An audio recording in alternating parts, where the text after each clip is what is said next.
fire now. Listen, make you join me with studios. Our Ghana Talks Radio and yes, say then our day. Me say download the Ghana Talks Radio app no. Our Play Store and the App Store. Na tune in and say this what you see baba live on Facebook, Cointakra, any Ghana Talks Radio page and this now. Listen, ebe your fire. 1 year, Konya, Wading, Jajan.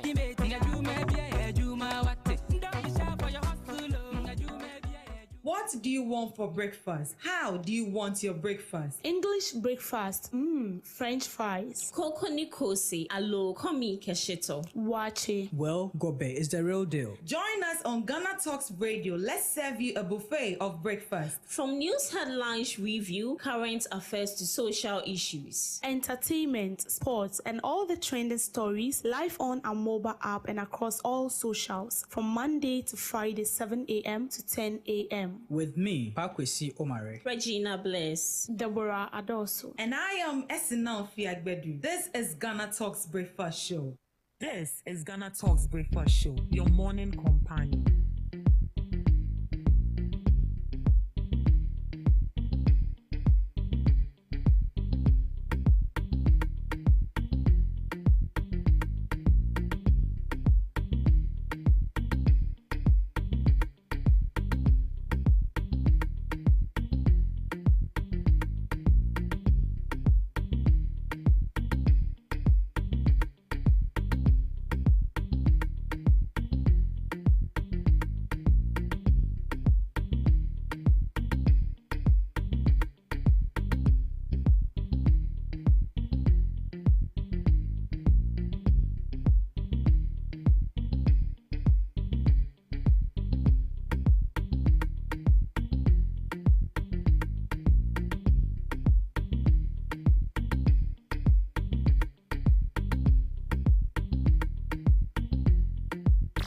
Ghana Talks Radio, #1.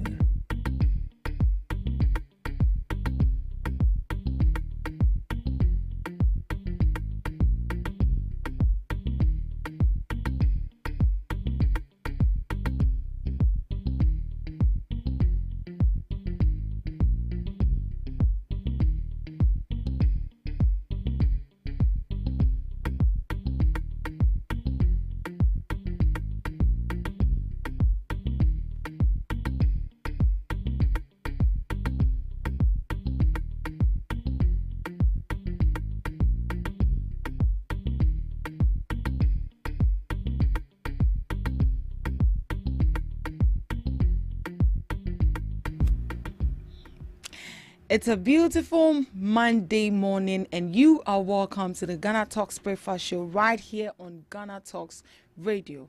This is the news headline review, and here we bring you all the latest headlines making waves in the news, from business to politics, from sports to entertainment. We got you everything in between with the most relevant stories. As usual, I remain your host, Ruth Esenam Fiagbedu. And you know I can't do this alone. I have here with me my knowledgeable panelists, Miss Debbie and Miss Regina Bless. Good morning, Miss Regina. Good morning. How are you doing? I'm good. You? I'm fine. I must say that yesterday I slept quite well because the weather was very cozy. Oh, yeah. The weather was weathering. Yeah, it was weathering. So you can imagine for the married people how the weather is going to be like for them. Very fantabluta. And yesterday happens to be Father's Day. So our mothers needs to gift our fathers some gifts. And the weather was perfect for that. How's the weekend, by the way? The weekend was great. What of yours? Oh, mine was good. I had a series of presentations at school, but all the same, it was fun. Yeah, I enjoyed. Yeah. All right, so let's dive straight into headlines for this morning. Cuts back on food imports. Asante Hene urges Agric Minister. Asante Hene Otunfo Osei Tutu II has bemoaned Ghana's over-reliance on the importation of food products that could be equally grown in the country. He urged the Minister for Food and Agriculture, Eric Opoku, to work towards drastically reducing the importation of food that could easily be produced in Ghana. The Asante-Hene also called on the government to put in place urgent interventions, what will whip up interest in agriculture, especially among the youthful population. He urged the government to consider introducing the Operation Feed Yourself initiative, as was done during the Champon era, if it becomes necessary to revive the country's agricultural sector. Otumfuo Osei II made the remarks when the Minister for Food and Agriculture, Eric Opoku, led officials at the ministry to pay a courtesy call on him at the Mensha Palace on Friday as part of a working visit to the Asante region. He said, "It is sad we import tomatoes and onions. Work hard to ensure that the importation of food is ceased. Even if we import, there should be a reduction so that we grow in Ghana. I'll be watching you closely. Ensure the provisions of irrigation to farmers," he said. And this was actually a statement made by Otumfuo Osei II. The Asante-Hene also urged chiefs and other traditional authorities to offer lands as equity for farming activities to help boost agricultural development. Yeah, so this is it. Asante-Hene is urging the Agric Minister to cut back on food imports. He said, "It is very sad that we are in Ghana and then we import onions and tomatoes." He said he's watching him closely. Make sure you cut back on food imports. And he's also pleading with traditional leaders that, offer your lands as equity to the government for them to plant food. And he also mentioned that it will be good if we go back to Operation Feed Yourself in a Champions era, where my mom told me the story where at the back of your house you have a little garden. A little garden to feed your home. And I think that was good. I don't know why it had to stop. If modernization are being now, you go to the mall, you go and buy tomatoes and then come back. Yeah, so that is it. Cut back on food imports, as Asante-Hene urges Agric Minister. What is your take on this, Ms. Regina? So cutting down on food imports, I feel, is a very important call. Our agricultural sector really need to pay attention to, because first off, we are a country, or let me say, this administration is focused on resetting, and when we talk about resetting, it's automatically putting things right. And I believe this is one of them. And also, I know that this administration, one of their main interests is local production. Yeah, local production. So if we want to delve into local production and we are not paying much attention to it, how then would it be a success? We are importing. In fact, we are importing almost everything out of from other countries to this country. So our markets, you may need to leave Ghana, go to the neighboring countries to go for tomato, onion. So this, we are capable. We are very much capable to produce all these. We are capable to produce tomatoes, onions, pepper, rice, everything. We are capable to produce all these. And secondly, if we concentrate more on the imports, our local production wouldn't be competitive enough, because after all, we are bringing in cheaper goods. So our local production wouldn't be competitive enough. And these farmers, in a way, they are being affected by it, because at the end of the day, they will put in much effort to make sure that they produce the little that they can. And at the end of the day, no one will purchase it, because people are going for the cheaper ones, which we don't even know how it came about. You just go there, you bring it. You don't know how the process was. You don't know if they should I say use the right fertilizer, if they use the right I think they use weedicides to make sure that these things, especially insects and all that, do not crawl on it. We don't know how the process went. We just bring it into the country, then all we know is we are feasting on it, eating it. It wouldn't make our production competitive. And also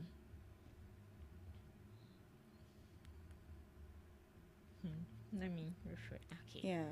So it also stated that it will drain national resources, and boosting domestic food production can block the gap, as I said earlier, because we want to produce our own things, but we are concentrating more on imports. And that's especially, I know that then Ghana has, or the government has invested so much in agriculture.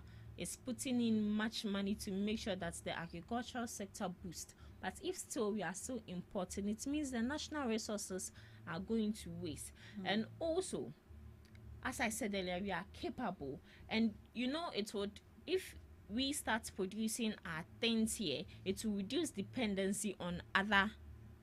It will decrease dependency on other nations. We wouldn't depend so much on other countries to go to their country to take maybe basic necessities, foodstuffs and all that. And also it will create food security, because we wouldn't worry at a point where maybe an issue would occur. Then, should I say, the country will go into crisis. I think, when was that? Was it 1983? 1983 come. Yeah. No food. So this is the time where we need to be stable as a country. This is the time where we need to invest more in our food security, and also in our agricultural sector as a country. And also we can go in for the operation Feed Yourself. Yeah. I believe that every home has a little portion of land that is just there. Some people have even used their portion of land for gardens. Fine, Right. It's your own home, it's your own building, it's your own land, but that land should at least yield a result. It should be productive. And it can, I think we call something the peasant farmers, that are the people at home. You can do something small, and even at the end of the day you can be selling it to the people. So it's good that we need to cut down the import of food and all that. Yeah, and he also mentioned that he encourages effort to attract more young people into farming. We've actually seen the Deputy Agric Minister, John Dumelo, who is actually, in a way, encouraging the youth to go into agriculture, because we've seen some videos of him into farming. Yeah, so what are some of the things we can put in place as a government to make sure that agriculture is actually attractive to the youth, so that the youth can go into this? Okay, so the ways agriculture can be attractive. First off, even John Dumelo, before he even became a minister, he was into this farming. Yeah. And I would say he's the one person I really look up to. Him, and also Unbreakable, Joyce Blessing. Okay. These two people, Wow. because they really make farming very attractive. Oh, Joyce Blessing is into farming. Joyce Blessing is into farming. Oh, She always says that if you don't see her and maybe on sets, that's the second place. Oh, okay. And she posts videos where she's on the farm working. And John Dumelo also posts videos on when he's also on farm working. So I believe that these two people are the two people that the youth especially need to look up to if they want to delve into agriculture. And also the aspect of the government, they also need to really make sure that it's attractive, in the sense that it's not only about going to school, because at this point it's only about just knowing the theory aspect of it, and it's not being practicalized. That is one major worry. And I know a lot of people who went to SHS to do agriculture, and up to now they are still home. These people are youth, and they are the same people we need to make sure that the agricultural sector is a success, because we need youthful minds, we need youthful energy and youthful strength, in as much as they will bring in machines to do larger part of the work. But these people are also needed, because they have the ability, they have the knowledge to do it. So I feel that the government should put in more effort to make it more attractive. Yeah. So would you suggest that the government should also come up with some kind of like initiative to support these young people, because going into farming is not easy. It's not easy. Yeah. It's not easy. I don't know if I'm mistaken, but it's a McDan group of companies. Yes. He set up an initiative where you bring your business proposal to him. Wow. He glanced through if it is effective, if it holds water. Then at the end of the day, I think 10,000 Ghana cedis or some amount of undisclosed amount of money, he gives it to you for you to start your own business. And I think that the government should also start an initiative like that, especially for the agricultural sectors. For all you know, the youth of today, most of them have lands. Excuse me to say, biana ni mami ewu, weja asasi biaman, ni papa ewu weja asasi biaman. Anasa onakasa bone bra na ode ato na asasi. Asasi ne da hokeke. He or she doesn't have the resources to start up to start building. So the land is just there. So just call these people, put them together. If they it's not only about, should I say, people who are only interested. People who are equipped. Aside people being interested, people who are equipped, people who have in a way have the resources, which is the land, to delve into this agriculture. And it shouldn't only be open for everyone, because I know Ghana people, they'll take this means to extract money from the government. Oh, say so they should put in measures. They should create guidelines for you to should I say, how is this said? It's like a benchmark or something. You need to pass that mark before it is being provided to you. So in a way, so that's it. Agriculture is actually the backbone of Ghana, and if we invest more into agriculture sector, such as making it more attractive for our youth to also get into agriculture, I think that is going to give more jobs to these youth, serve as employment, and then serve as a revenue for the government as well. So I think that is a good call from the Asante Hine, urging the Minister for Food and Agriculture to cut back on importation of food, and I think that will help us a lot. Why should we be importing tomatoes and onions when we are blessed with vegetation, with fertile lands, that we can take up the initiative and invest more into these lands and then grow our own food? So I think that was a good one from the Asante Hine, and he said he'll be watching closely at the food and agric minister to make sure that he has put everything in place to cut back on importation of such foods that can be produced locally here. All right, moving on to our next news story. Trump administration considers adding Ghana and 35 others to travel banned list. The United States is considering restricting entry to citizens of an additional 36 countries in what will be a significant expansion of the travel ban announced by the Trump administration early this month.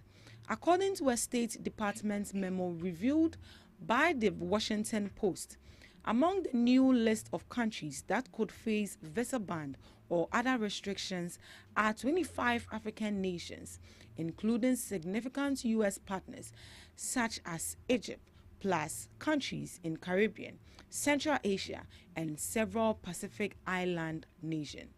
The State Department spokesperson said the agency would not comment on internal deliberations or communications.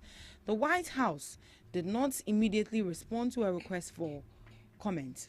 Such a move would mark another escalation in the Trump administration's aggressive crackdown on immigration. The memo, which was signed by Secretary of State Marco Rubio and sent Saturday to U.S. diplomats who work with the countries, said the governments of listed nations were being given 60 days to meet new benchmarks and requirements established by the State Department. It says it sets a deadline of 8 a.m. Wednesday for them to provide an initial action plan for meeting the requirements. The memo identified varied benchmarks that, in administration's estimation, these countries were failing to meet. Some countries had no competent or cooperative central government authority to produce reliable identity documents or other civil documents, or they suffered from widespread government fraud. Others had large numbers of citizens who overstayed their visas in the United States, the memo said. Other reasons included the availability of citizenship by monetary investment without a requirement of residence and claims of anti-American activity in the United States by people from those countries. The memo also stated that if a country was willing to accept third country nationals who were removed by the United States or enter a safe third country agreement, it could mitigate other concerns. So this is it. Donald Trump is doing a lot. He is doing a lot. So earlier this month, we saw that he placed a ban on some countries from, entering his country. And right now, Ghana and Nigeria is said to be part of them. He's considering adding these countries to the band. What is this going to do to us as a country? Because in a way we generate revenue from tourism, and most of them are actually from the US. And here lies the case: he's placing a ban that we will not go there. So if we will not go there, we can also agree that they should also not come here.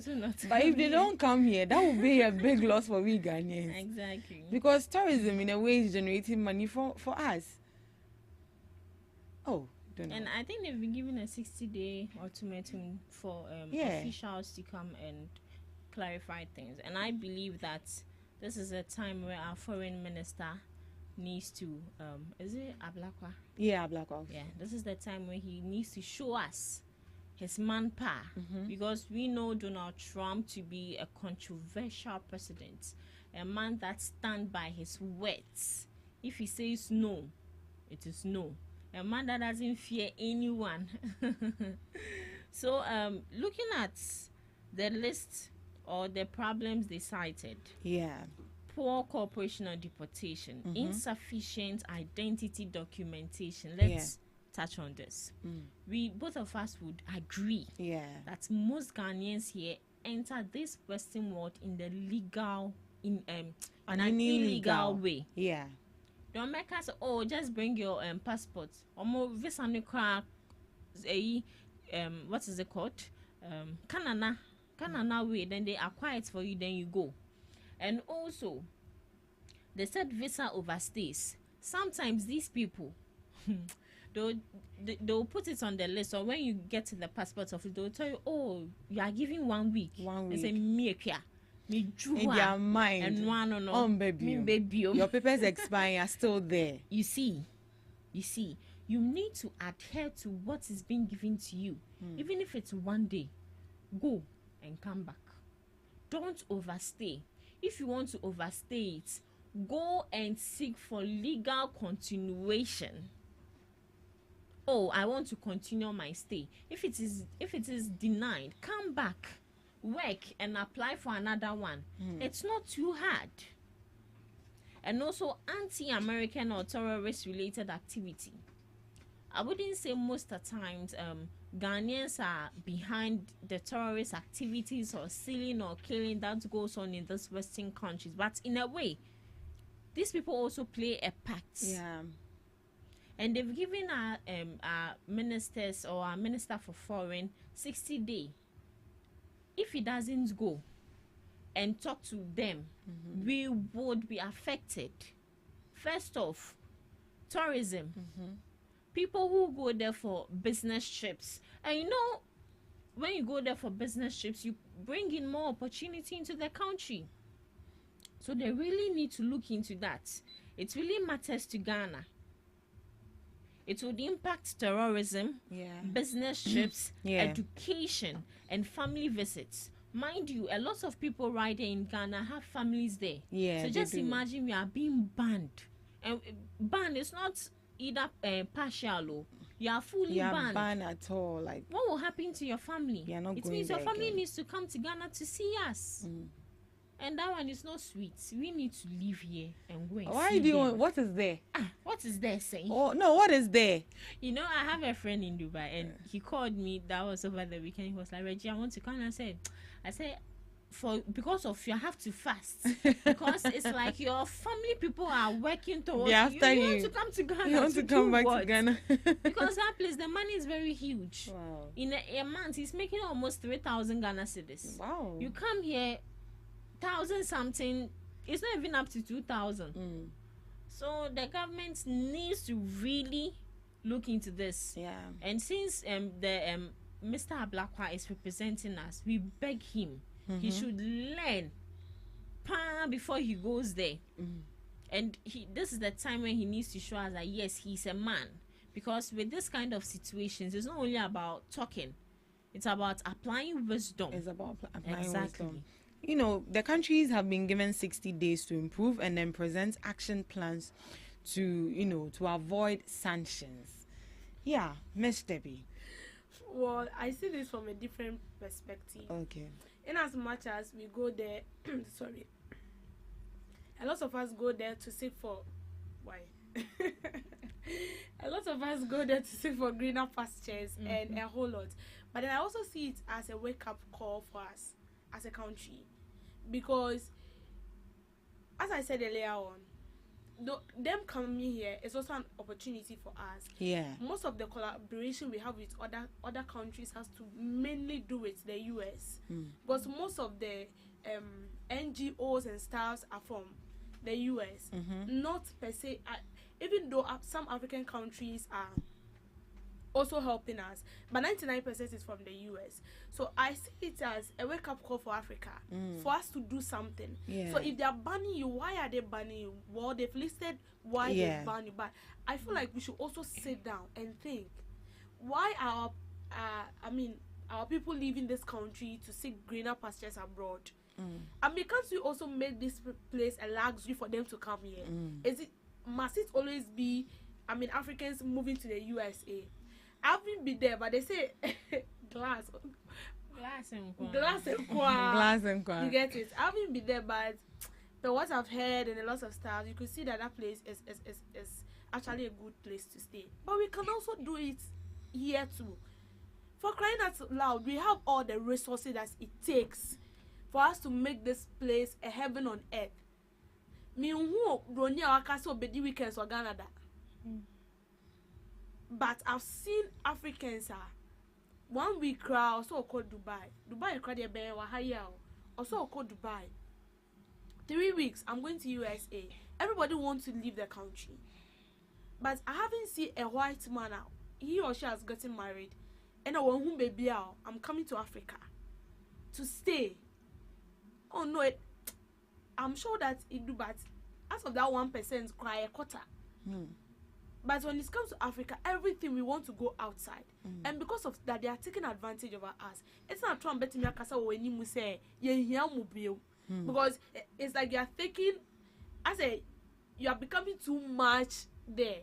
And it's like you are taking advantage of everything that is supposed to be there. And even when you go there to school, they have certain schools that as Africans you don't go there.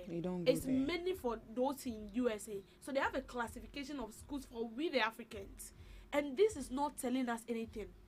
That's discrimination. Yes, it is. The only thing we think about is the benefits. The benefits we will get from them. And when you actually can't we help our own? We can. I know in a way sometimes you have to collaborate, and it has to do with certain instances you have to collaborate to get help. But I think where we've gotten to as a country, the ban is a good call. And for me, it's a good thing. And as much as the foreign minister has to go there and clarify things, it's still a good thing because 99% of our leaders, they go there to study. But have they positively impact this country? No, I haven't seen any like that. So what is the essence? You go there to study, and then you come back and you do worse. As if you went there to learn bola, for excuse my words. But that's a fact. So what is it that we are teaching here they are not teaching there? Are we doing anything right or we are doing something wrong? Then we will sit down. But what are we supposed to put in place? You see, as Reggie said, that it looks like, I don't know if it's an attitudinal something or people are just not aware about it or something. But if you are going into a country, you are going to another man's land, and you need to make sure that you meet all the requirements. I understand what you are trying to say, but we should also think about this. What is pushing them out of the country? Probably, maybe they would like to explore. Maybe they would like to, see how other countries are doing. Or probably for greener pastures, as he said. For greener pastures, explore. So you can't explore in Ghana. Don't you have people that have explored in Ghana, or you haven't seen any before? Oh, I have. Yes. So what is the difference? The only thing is, you see, we want to explore. Yes, we want to learn. We want to do this. We want to do that. And it's good to travel outside the country. It's good to go out. I mean, my social madam would tell you that travel and see. It's good to go out there, explore yourself. I mean, deepen your knowledge about certain things. But let's look at this perspective. Our leaders, what are they doing? I know when you're going to another man's country, You need to get pass all through your the papers right right procedures. and everything. And it's not about the right procedures. So I feel like Trump, his thinking say we are taking too much advantage of certain things. And it's So- like they've given us a lot of privilege. They say, yeah, So you think that this is not about the countries, but it's rather about Trump? I say Because how? looking at what they've actually stated here, the reason given that these countries fail to meet certain U.S. security and immigration standards, we have inability to issue reliable identity documents, high numbers of visa overstays. Obi say ne visa no, okay, be a 1 week, and I say okay maybe for tour or something. But you see that at the end of the day, you meet them living in that country Why are when they they've living actually. there? That's my question. Why are they living there? So 1 why- week now, so I didn't know, but why are they living there? So It seems I there feel is like something here we are not this, doing right. this is a behavioral and an attitudinal change that we as Africans we need to I change understand where that. you're coming from. Okay. I understand that you have to pass through the right procedures. Right. And I also know that if you're giving about say 1 month ultimatum, you are supposed to, after the 1 month you exceed that 1 month, you are supposed to come back.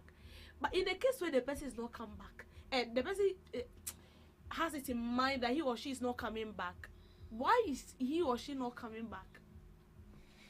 Why? That question mark. Why is he or she not coming back?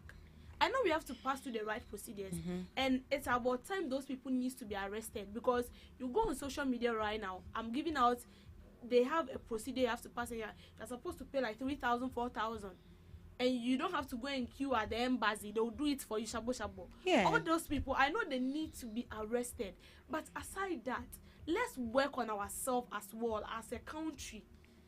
Because it's not Work on ourselves. because it's not just we going there. No. Some people also come here because I And know. we know a lot of people who come here through illegal means. Okay.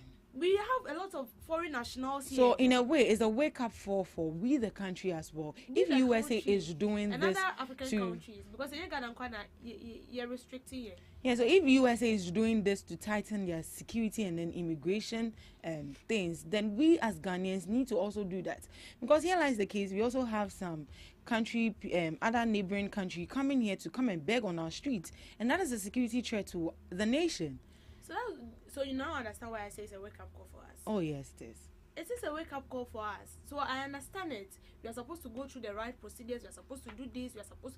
What Trump is doing, he's doing the right thing. Because if he doesn't do that, we feel like yeah. And we feel like the collaboration between Ghana and US is so tight. Pertaining the previous administration for the US, but now ultimately Donald Trump no about no they have been for now. And in as much as we are seeing him as a threat to Africans as it stands now, it's also a way of recycling our mind and see where we've gotten to as a country. I wouldn't be surprised if a time will come, no African, like as an African, you cannot travel to the USA. And I wouldn't be surprised a time will come and all Africans in the USA will be deported back to their country. So if you are saying that your country is not bad and you are traveling outside the country, a time will come you are supposed to come back again. So our leaders, and then they may question, no, they are our problem as it stands now, because they are the ones that are supposed to put things in place for us. So Them not doing it, So it falls back to our leaders To to our make sure that leaders. the system is not failing us, Yes. but they need They to have make to. sure that they meet the standard of what They have to. USA is giving us. Yes. So we've been given 60 days. 60 days. It's Yeah. a whole day for them to. So think about he's something. actually considering, but you know how these things work. It can happen to us at any time. It Oh, can yeah, hit us at sure. any time. So I think as a country we need to be prepared for things like this. So if Trump is considering, That is it. We don't Add- prepare ahead. Our we are not thinking is proactive always- about yes, it. like today, we don't think about tomorrow. And see, when the thing comes like that, it shakes us. Like unprepared, we follow. All right, so that is it. Moving on to our news story. Forestry Commission to plant 500,000 trees in Central Region. More than 500,000 tree seedlings have been raised for distribution for this year's Tree for Life initiative in the Central Region. In support of the campaign, the Central Regional Director of Forestry Commission, Emmanuel Owusu, disclosed that the region had targeted the establishment of 700 hectares of new plantations to promote afforestation in the region. Speaking during a tree planting exercise in the Central Regional Coordinating Council to launch the Tree for Life initiative in the region, Mr. Owusu said the commission would distribute 100,000 seedlings for beautification project, while 300,000 seedlings were ready for agroforestry. Also, he said the commission will replant and enrich 150 hectares of forest reserves in the region. He encouraged residents to collect seedlings from the Forestry Commission office and designate collection points, and urged everyone to take personal responsibility for environmental restoration. Mr. Owusu proposed adopting tree planting to everyday activities as part of efforts to effectively green Ghana. So this is coming from the Central Region. Forestry Commission to plant 500,000 trees in the Central Region. You know, Central Region is also affected by the Galamsey. Miss Debbie? Or they are not? The Central Region. Yes. I think it has to do with sand winning. Sand winning. Yeah, because they are closer to the sea, and a lot of people go there to, collect the sand. The term is not coming. The term is not coming. That's Yes, fine. it. It's a Monday morning. It has to do with cutting down of trees and this. It all boils down again to illegal mining. But To they have illegal mining. Yeah, cut down your trees. It is in my place, or they are. Or maybe they started in a Central Region, we don't know. So they said the Central Region of Ghana is significantly affected by Galamsey. Large areas of land and water bodies have been devastated by the Galamsey operations. Pra River and its environment, have been heavily polluted by the release of chemicals like mercury and cyanide from these mining activities. So Central region. Yeah, I think Central, Eastern, and then the Ashanti region. All these areas are heavily affected with illegal mining. Share, they are there. I won't be surprised even if in the Volta region they've also started. No, we will kill them. No, go for it. And for the Volta region, it will be a bit very difficult for you to do that, because there's they nothing don't that really they should not joke go. with their Land. With land. It's true. They don't. As I still will be to go to Volta region. Now I go to gold. Yeah, they will Chinam. Are you sure? Yes. No, hey. I'll reset. Our artificial, longest artificial water AI. that is there. You want to go and spoil it. All right. So the Forestry Commission to plant 500,000 trees in the Central Region. What do you make of it? You know, this is actually to curb deforestation, the cutting down of trees. So they want to replant it again. What do you make of? What's your take on this? Do you think that is a good move from the Forestry Commission? Yeah, it's a very great move. Very, very great move, because what is this? AI said no. AI said what? You'll be there and be believing AI. It's not going on the Volta region. All right. Oh yes, for illegal mining. No. It's not going on. They said it's among the few regions in the country that They they can't try the number nines. They can't try us. Okay, so it is the right step in the right direction. Great. Because first of all, we need to restore our environment. Right. Deforestation especially is really going on in our country, both legally and illegally. Legally in the sense that sometimes the charcoal we use is from trees, and it cuts down big trees for us to get charcoal. And also in regards to the environment, World Environment Day we had, when President Mahama said they need to stop using wood dexes, this is also a major part of it, because they cut down trees to make this decks. Yeah. to make this desk. And you know that I'll say 100% of our desk is made out of wood. It's made out of 100%. wood. Yeah. There's no rubber in it, there's no plastic, there's no metal, it's 100% wood. So I feel that first off, it's important, it would restore an environment, and also the climate change mitigation. Trees absorb carbon dioxide, making them one of the simplest and most cost-effective tools to fight climate change at the local level. Right. Ghana here, our climate change is should I say, is at the lowest. It's very poor, Yeah. because our trees, they've cut all, so they need to create more. And you remember, was it last week in my Did You Know? It was known that trees, should I say, give rain. Yeah. It's yeah. Emma is your talk. We actually have a forest rain. Is it forest rain? Yeah, forestry. Yeah, right here in Ghana. Immediately you enter the forest now, then it starts It's raining. Yeah. You see, and in some parts, even when you stay, the most of times the forest regions, is it eastern, say Krampo, say there are more trees there, and most of the times it really rains there. Sometimes Accra here it's not raining. Where the monkeys are very dominant, which particular is that? Oh, there is a part in Monkey Ghana sanctuary. that monkeys are very dominant. When you go there, you can see that there are lots of trees. All right, Miss Debbie, what do you make of it? Well, I think planting of more trees is very important because, I mean, it is in having a quality breath. Yeah. They said when the last tree dies, the last man dies, Which which means that this tree actually, it's, let's say our life is tied to the tree. yeah, it gives Because- us oxygen. Yeah, sometimes even the normal fan you have, it will be you have the fan, you open your windows, and then, I mean, when you get a chair under a tree, you can sleep like heaven is coming on earth. You get it? So these trees, they help in so many ways, and you know, trees also serves as a source of food, medicinal purposes. Most of these trees are used in production of medicines, and then sorry, we get fruits. We get fruit from most of these trees as well, and then, I mean, it also helps in absorbing carbon dioxide, as she said, Yeah. greenhouse gas, and then reducing an amount of carbon dioxide in the atmosphere as well. Then the trees also serves as a habitat for creation. Right. Monkeys like this, they stay in trees. Other insects I hate, they also stays in trees like the snake and stuff. That is where they dwell.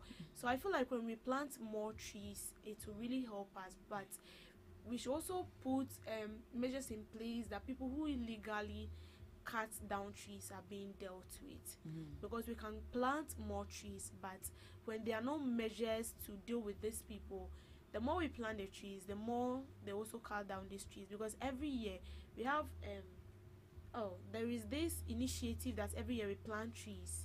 I've forgotten the name. Is it planting for food and jobs? No, green. Oh, Is it Green Ghana? we are going green.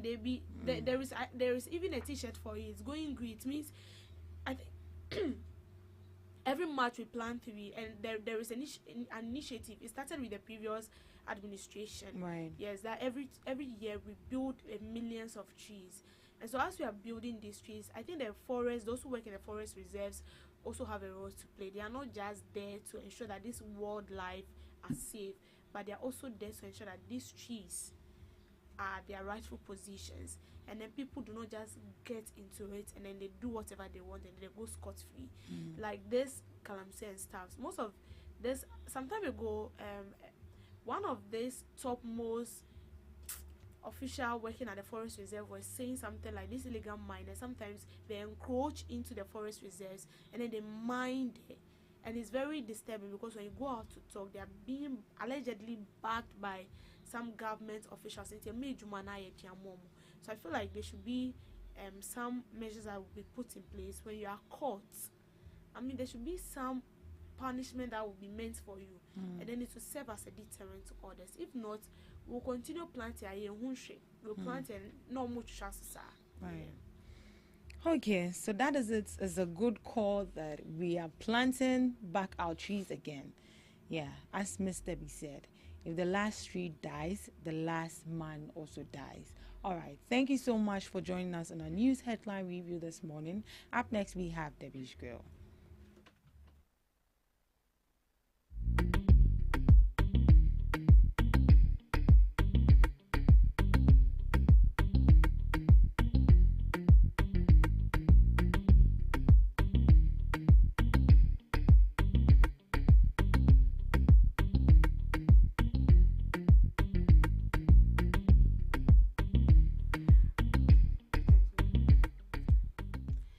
Good morning and welcome to Debbie's Grill, where we talk about matters that concern the state, void of politics, fear, or favor.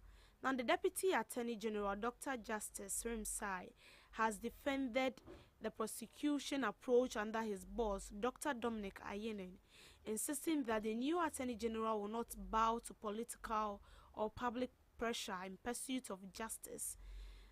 In a wide-ranging conversation, the Deputy Attorney General said he accepted his appointment with a clear understanding of the weight of public expectation. I left the weight of expectation of Ghanaians upon my appointment, he said. But one thing that made me happy about this was my boss. Dr. Srimsai described Dr. Yenen as a man of deep principle and legal discipline. So with that guidance, or the person is leading the Attorney General's department, I became very comfortable with the appointment, he said. He admitted that the work has been challenging, but his remark comes amid growing debate over whether recent high-profile prosecutions are politically motivated. He dismissed those concerns and emphasized that the Attorney General's office is focused on legality, not vendetta. He insisted that the decisions at the Attorney General's department are guided by the law and not public opinion. Now, when asked whether he felt under pressure due to public scrutiny, he said no. So this is basically coming from the Deputy Attorney General, Dr. Justice Rimsai. He is saying that the Attorney General, the office of the Attorney General, is not politically intruded. And we all know that when it has to do with the office of the Attorney General, the office of the Special Prosecutor, all this surrounds, investigating in corrupt cases and bringing out people that you feel like they are culpable. You are not just fishing them out, but you are bringing them out with vivid evidence to be sure and to create this kind of impression in the minds of the people that you know what you are doing. You are not just fishing the person out with, your basic facts, or allegedly just because you feel like the person is involved in a particular crime, but rather you getting evidence to prove your case that yes, this person is actually involved in corruption-related cases. Now, I would say this Attorney General was appointed into office not quite long. Well, he's doing his best, a lot are saying, but I feel like there is more room for improvement. As the Deputy Attorney General said, he said the office of the Special Prosecutor is not politically motivated. And you see, offices like this, if they are politically motivated, there is no way you are going to execute your duties or your activities based on fairness. Because one way or the other, Party A would like you to deal with the matter in her favor. Party B will also like you to deal with the matter in his favor. And so just as he's saying, we wish to see that.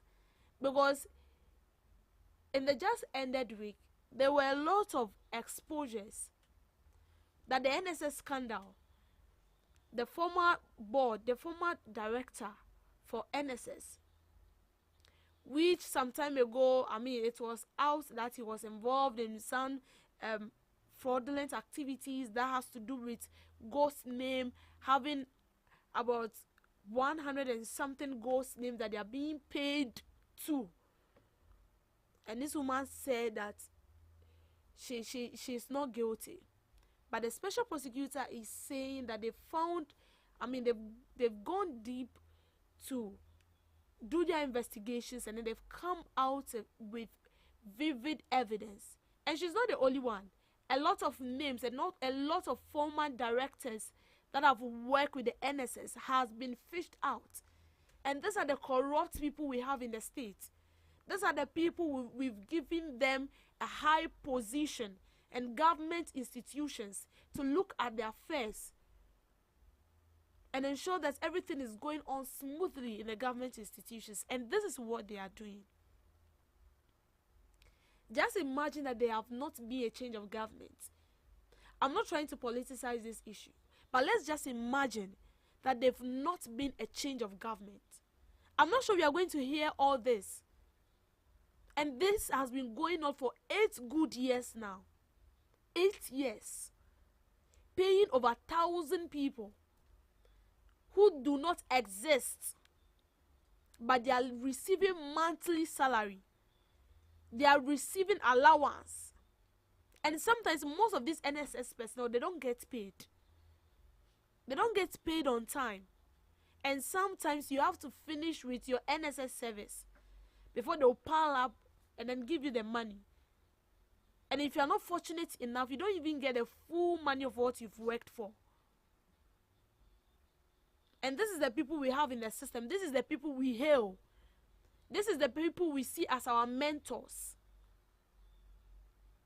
This is the people we bow down to. We look up to them. Our godfathers, our godmothers. And this is what they are doing behind the scene. And just as the Deputy Attorney General is saying, that the Attorney General will not in any way, work in the favor of any political party. Well, human beings are not to be trusted though. But we are looking at what will be the outcome of this whole saga. And as I said, and I'll continue to say this, it will be very, very, very sad that at the end of the day, these people will be fished out. And then we see absolutely nothing happening to them. And as I said, you cannot just come out as an Attorney General and then you say that, well, per my own thought and perception, Mr. So and so, I believe, is into this kind of crime. No. If the Attorney General should fish you out, it means he has a lot of evidence. He has gathered a lot of evidence that prove you guilty. Even though the court is here to declare you guilty. Because even though you are being fished out, there are still investigations that are ongoing to ensure that 100% you are guilty.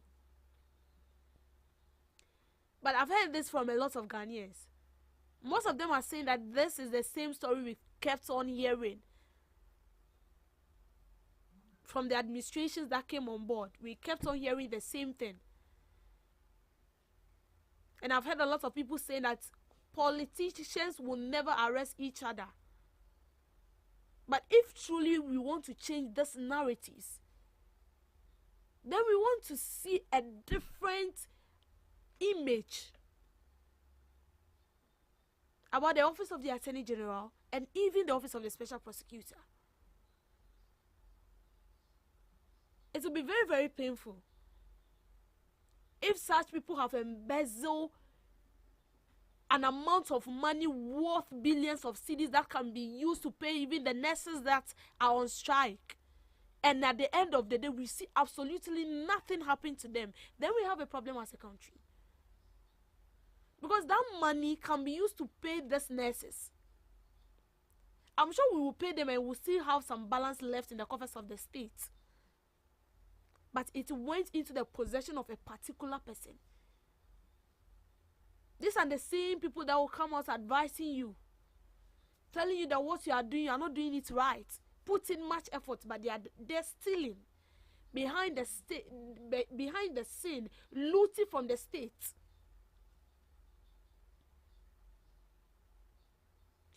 And with authority, I can say that 90% of them, they are thieves. They are thieves. And so to the Attorney General, as someone said, we don't want this to be a 9-day wonder. You promise that you are going to do this work and you do it diligently. I'm not the one saying this. A lot of people are hailing you up. They said they've seen the good works you've done. and a trust in you. As I said, no human being is to be trusted, because we've even trusted an angel before, but he landed us in hell.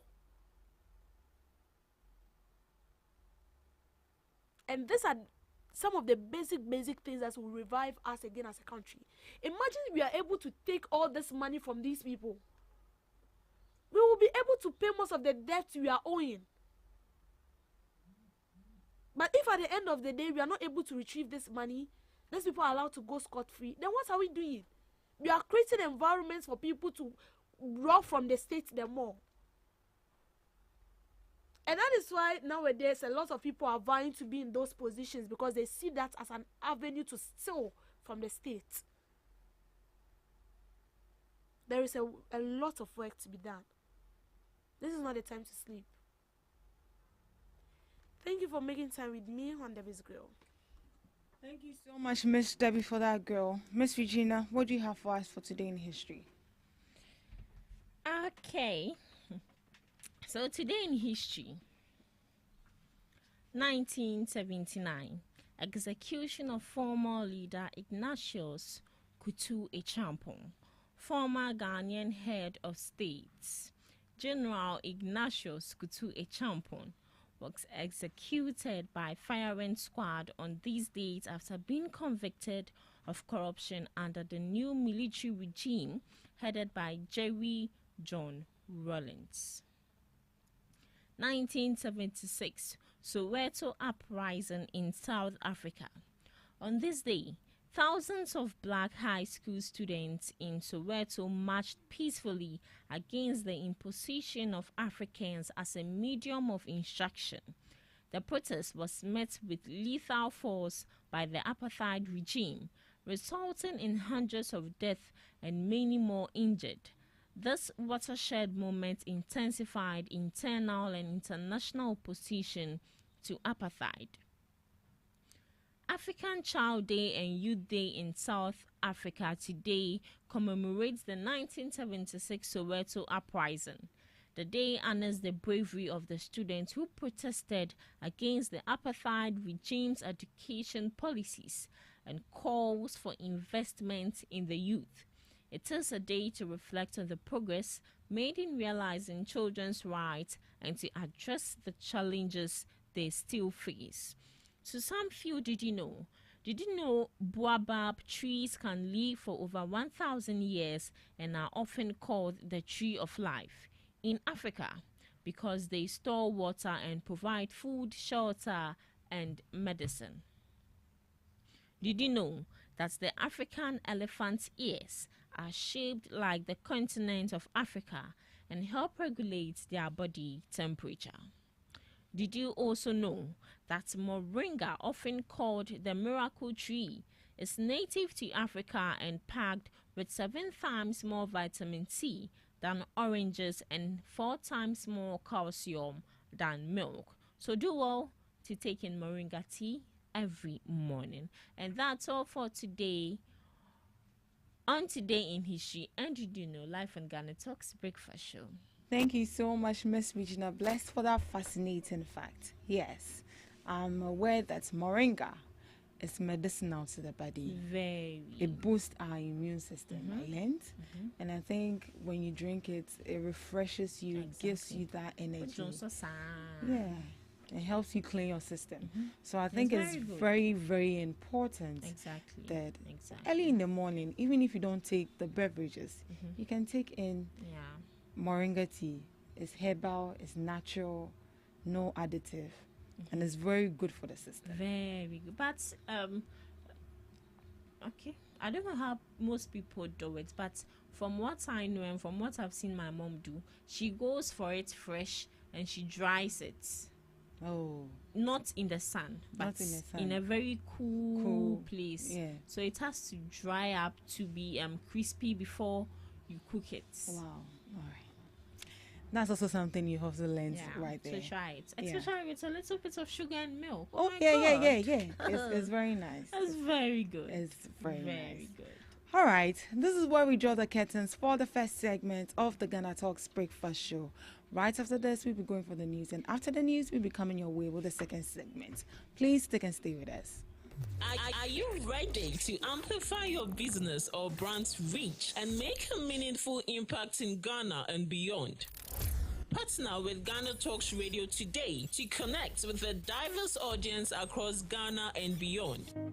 Elevate your brand through on-air promotions and social media. Boost your brand during prime time. With Ghana Talks Radio, you can extend your reach across digital platforms. Ghana Talks Radio is not just a station, it is a community hub where your brand becomes part of the conversation. Join us in fostering connections, celebrating culture, and making a lasting impression. For customized sponsorship packages and enquiries, email contact@GhanaTalksRadio.com or call +233 202 544614. Ghana Talks Radio, giving the youth a voice. What do you want for breakfast? How do you want your breakfast? English breakfast, French fries, Koko Nikosi, alo komi kesheto. wache. Well, Gobe is the real deal. Join us on Ghana Talks Radio. Let's serve you a buffet of breakfast. From news headlines review, current affairs to social issues. Entertainment, sports, and all the trending stories live on our mobile app and across all socials from Monday to Friday, 7 a.m. to 10 a.m. With me, Pakwesi Omare. Regina Bless. Deborah Adoso. And I am Esinal Fiagbedu. This is Ghana Talks Breakfast Show. We bring you local news, business news, international, sports, and entertainment news. Right here on GTR.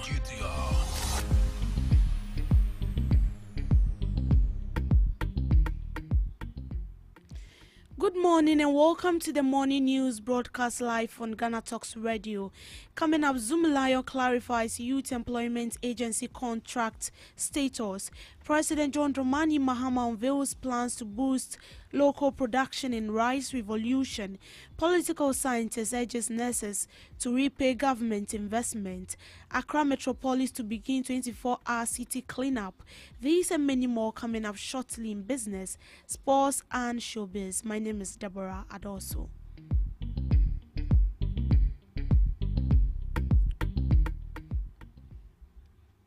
Waste management company Zoomlion Ghana Limited has clarified its contract with the Youth Employment Agency reached its natural end in September 2024 and was not cancelled or terminated by the government, as some media reports have suggested. In a statement issued in response to a June 11th 2025 letter from the Office of the President, Zoomlion said a contract related to the strict sweeping program expired after a 6-month extension beyond its original March 2024 end date. The contract has therefore reached its natural conclusion and expired, the company said. Contrary to the claims in some media reports, the expiration does not constitute a termination or cancellation of the agreement by the government, and that is not what the Office of the President stated. The Presidency's letter issued following a petition by investigative journalist Manasseh Azuri confirmed that the contract will not be renewed and that future sanitation contracts will be awarded through competitive tendering. The letter also outlined plans to audit all post-expiration payments to Zoomlion and improve conditions for sanitation workers.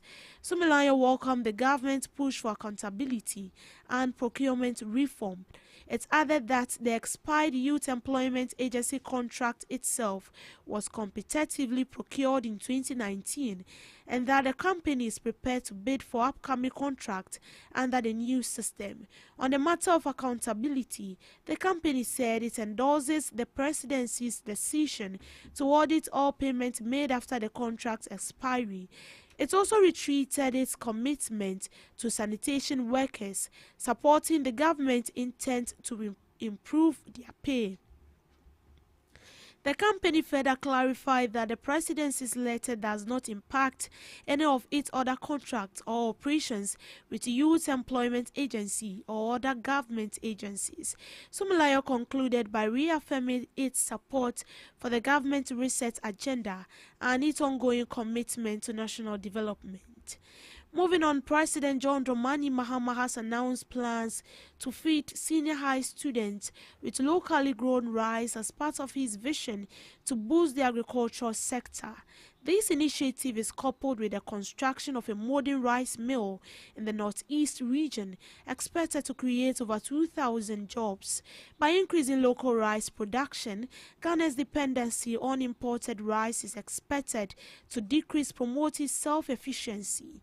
The construction of the modern rice mill are expected to have a positive impact on Ghana's economy.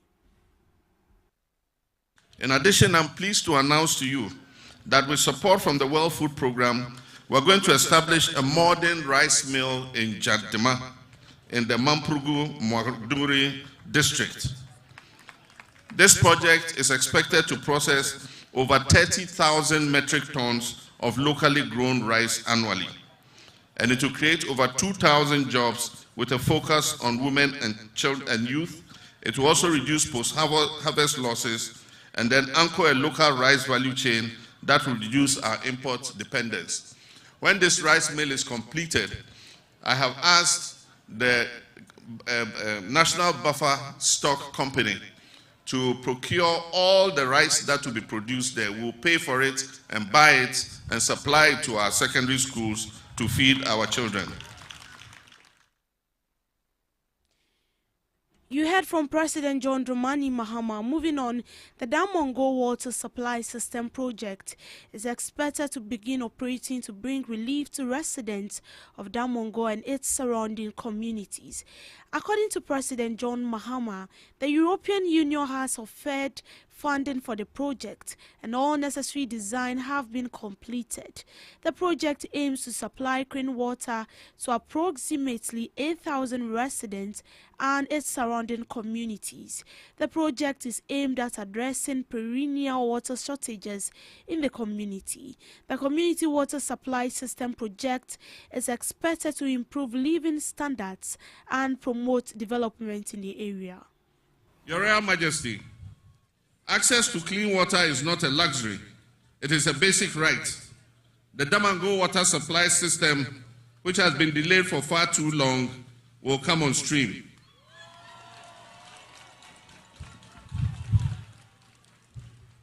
We have all the designs ready and have been offered funding by the European Union to execute the project. This project will draw water from the White Volta at Yape and supply it to the west, to Damongo. And I'm happy to announce that it will serve the 8,000 residents of Damongo, and all communities along the water pipeline will also receive clean drinking water. Moving on, a political scientist, Dr. Richard Amwakoba, has urged nurses to support the government, referencing the government's past support for their training. He accuses the New Patriotic Party leadership of prioritizing personal enrichment over public service. In a vacuum. No, you have to look at both sides. But please, have a balance. You have to be taken care of. And look, if oil prices go up, what does the government do? You don't have a choice. You have to pay immediately when that happens. There are certain things in government you don't have a choice.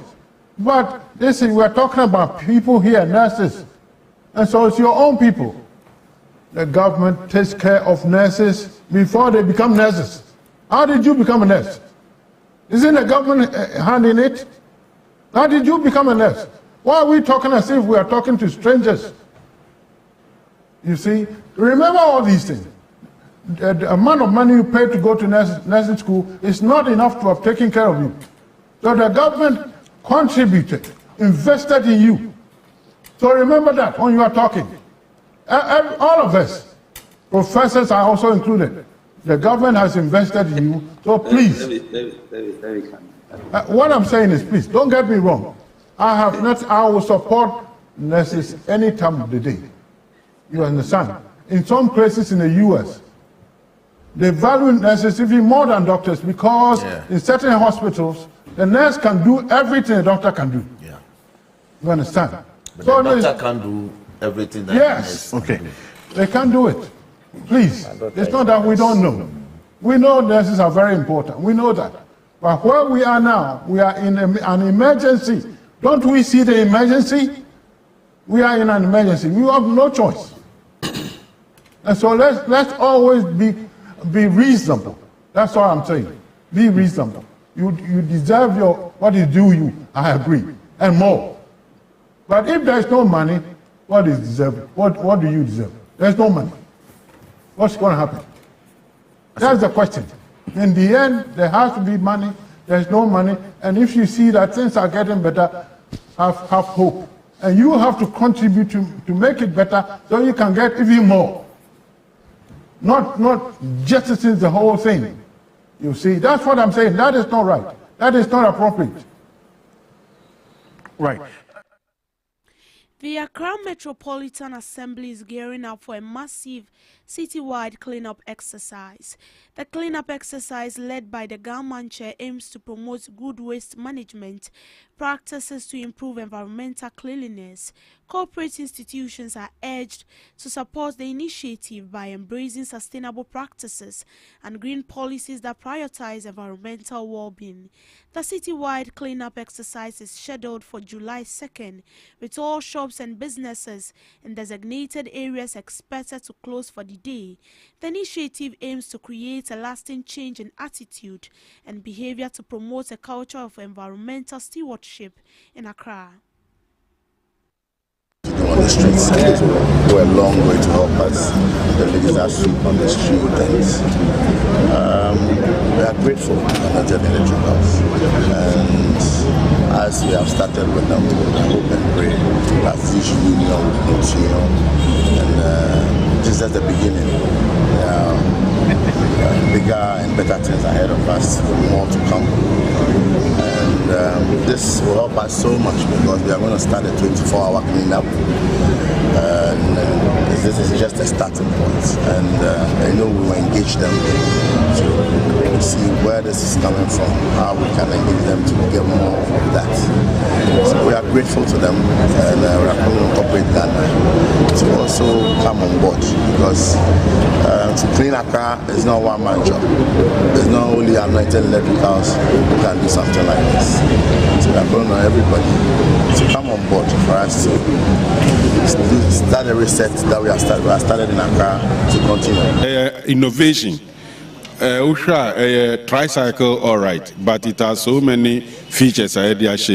One, operator baako. No TH3 into 240 liter bin, any 120 liter bin. Or my any say, or no be lift, no we she, no DC or yema na compression system, let's say I'll be compressed. The entire new here pan say most of Yembola work quenching and a draft for no yeno. Packaging into Uben say plastics no doors womb. Nti say wo the tipper trucks as sankra fu na wo say wo shinokwa na mom we hu no say no the volume is about 5 cubic meters which translates into about 2 metric tons per trip. Nti there kwan be fa so aboy ni say won say you were street sweepers. Nti once are street sweepers ni ye adwuma no na we no ye den all call round instead say omo abetwi your friend is saying that's been say 100 meters, 500 meters up and down. Now we have a solve that problem now. It has a tipping system. Operator no own see from or operative BBI or inside now no issue within the unit now at the above form. Yeah, we said the contact with the waste will be reduced and minimized. Tiway the final ball a macho. It didn't have to some a ball a macho. A so unique to say. Babia, Kwana Bia big tipper toss and ornament to me and fan, we bet me alpha. Where's so? Which I said here, your boka a pra street near Sabola, near sign your Kotogu Krana and Nam from Mabana, spread it around the city. The Nipakra. Operate some of these tricycles and can say any issue kakra. We need to open the operate. And while nipa no be operating in sanka bola bia. Nti I think say most of the developed countries we don't know use to manage their cities, especially the city centers and other side. It's time. Another story, President John Dramani Mahama has directed the Minister of Energy and Finance to closely monitor the escalating conflict between Israel and Iran. These developments is to protect Ghana's recent economic gains from the potential impact of rising global crude oil. The president's concern stems from the recent exchange of missiles between Israel and Iran, which has begun to drive up crude oil prices dramatically. Ghana's economy is vulnerable to global oil price shocks due to depleted fuel reserves and over-dependence on imported petroleum products. The country's strategic petroleum are currently empty with state-run bulk oil storage and transportation company. Meanwhile, the president has instructed the Minister of Energy and Finance to model the possible impact on petroleum prices. Despite the work we have done in stabilizing the economy, Ghana is not immune from the shocks of global events. Recent events in the Middle East, which involve an exchange of missiles between Israel and Iran, have started to escalate crude oil prices dramatically. I've asked our Minister of Finance and Minister of Energy to keep a close eye on the development and model the possible impacts on our petroleum prices and prepare measures to protect the recent gains that we have made. In business, the former Ghana ambassador to China, Edward Boateng, has cautioned that African risks losing the benefits of the recent zero tariff policy by China if the continent fails to act swiftly. He believes the continent must strategically position itself by investing in infrastructure, raising quality standards, supporting local entrepreneurs, and reinforcing supply chains and regulatory frameworks to tap into the advantage the policy brings. The comment by the former diplomat has captured in an article comes on the backs of China's move to remove 100% of tariffs on imports from African countries with diplomatic ties. If Africa does not organize itself, others will seize the space that should rightly be occupied by African producers, he warned. According to him, although there is growing excitement over the game-changing trade opportunity, there is a critical need for deliberate action to ensure African businesses can compete and thrive in the vast Chinese market. This is a historic opening.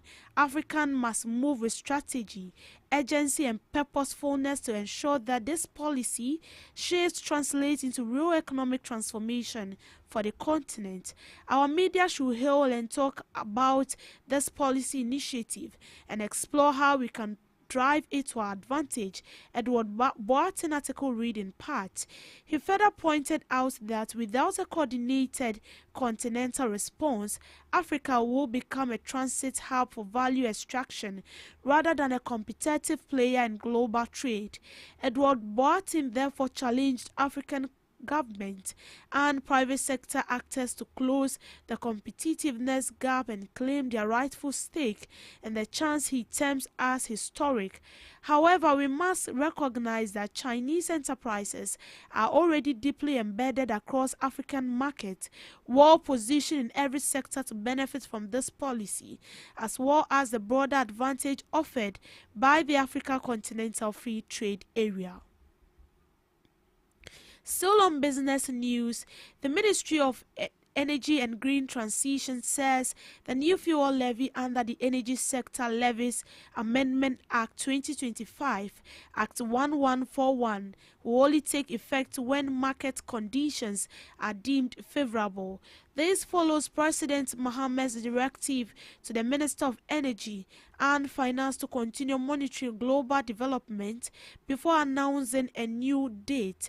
Richmond Roxon, Public Relations Officer of the Ministry Ministry of Energy confirmed this, noting that the government is keen to preserve the recent gains in domestic pump prices and avoid introducing the levy at a time where consumers are already facing pressure. The president has directed the Minister of Energy and Finance to keep monitoring the situation, so they will keep monitoring, and as and when the factors look favorable, definitely a new date will be announced. He said this levy is what has introduced 1 cedi on petrol, 1 cedi on diesel, and 20 pesos on gas. So yes, I can give you that confirmation, he said. Roxin explained that from February 2025 up till now, Ghana benefited from a windfall in the fuel market due to prudent exchange rate management, which brought fuel prices down from 17 cedis to 11 cedis per litre. However, in recent days, international oil prices have spiked sharply, climbing from $60 to 74 a barrel in 72 hours due to escalating tensions between Iran and Israel. In fact, the last 3 days, if you check crude oil prices on the international market, it moved from 60 to 74, and this is the highest we've seen in the past 5 months, he noted. To sports, Kumasi Asante Kotoko goalkeeper Frederick Asari says his team didn't underrate Lower Thai side Golden Kick in the lead up to the teams facing off in the final of the 2025 MTN FA Cup final. This year's FA Cup final had Kotoko beat Golden Kick 2-1 at the University of Ghana Stadium to clinch its 10th FA Cup title and secure qualification to next season's CAF Confederation. Though Kotoko's win came via a controversial penalty kick from 2-goal hero Kwame Opoku, Kotoko head coach Karim Zito believed that Golden Kick had tired out in the lead up to the winning goal. For goalkeeper Asari, who missed out on the starting lineup for the final, Kotoko didn't underrate the Access Bank Division 1 side Golden Kick heading to the game. They are a good side and also coming to play as they had the motivation to play with us. We didn't underrate them. As you see, it was a tough game for us, but at the end we were also motivated to do something for ourselves. Kotoko will play against arch rivals Accra Heart of Oak in the President's Cup on July 6th. I think that we all know they are a good side, and also coming to play us, they have the motivation to play us. We didn't have to underrate them. You see, it was a tough game for us, but at the end of the day, we were also motivated to do something for ourselves, the family, also the supporters. So that's it. Your supporters are very happy, obviously, but for you, the players, this has been a very turbulent season. For you to come out with a trophy is a big blessing, because you were with Coach Ogum, and now you had to finish the season with Karim Zito. How difficult? In showbiz, Ghanaian media executive and culture curator Rudy Kwachi has revealed that a lot of Ghanaian events don't make gains because they give out too many free tickets. Rudy, in an interview, said a number of Ghanaian events organizers usually give out the tickets for free so they could fill the venues. You charge 100 cedis to do a show in Ghana, but the reality is you can't sell $100,000 of tickets. Half of your December shows by your favorite artists were all free. They just gave a ticket to people to fill up. He made the statement whilst discussing why a lot of event organizers usually complain they made losses from their event after announcing they sold out their venues. For playwrights, making profits from events goes beyond just ticket sales, he said. There are other elements of raising funds for production. We talk about sponsorships, partners, investors, and then you create other portfolios, he said. Latif noted that he created a portfolio of exhibition where companies exhibit their wares and pay him. For most event organizers, taxes taken by the Ghana Revenue Authority puts a lot of pressure on their enterprises. And that's how we end it for now on the morning news broadcast. I will be back with subsequent news bulletin later in the afternoon. Do have a good morning.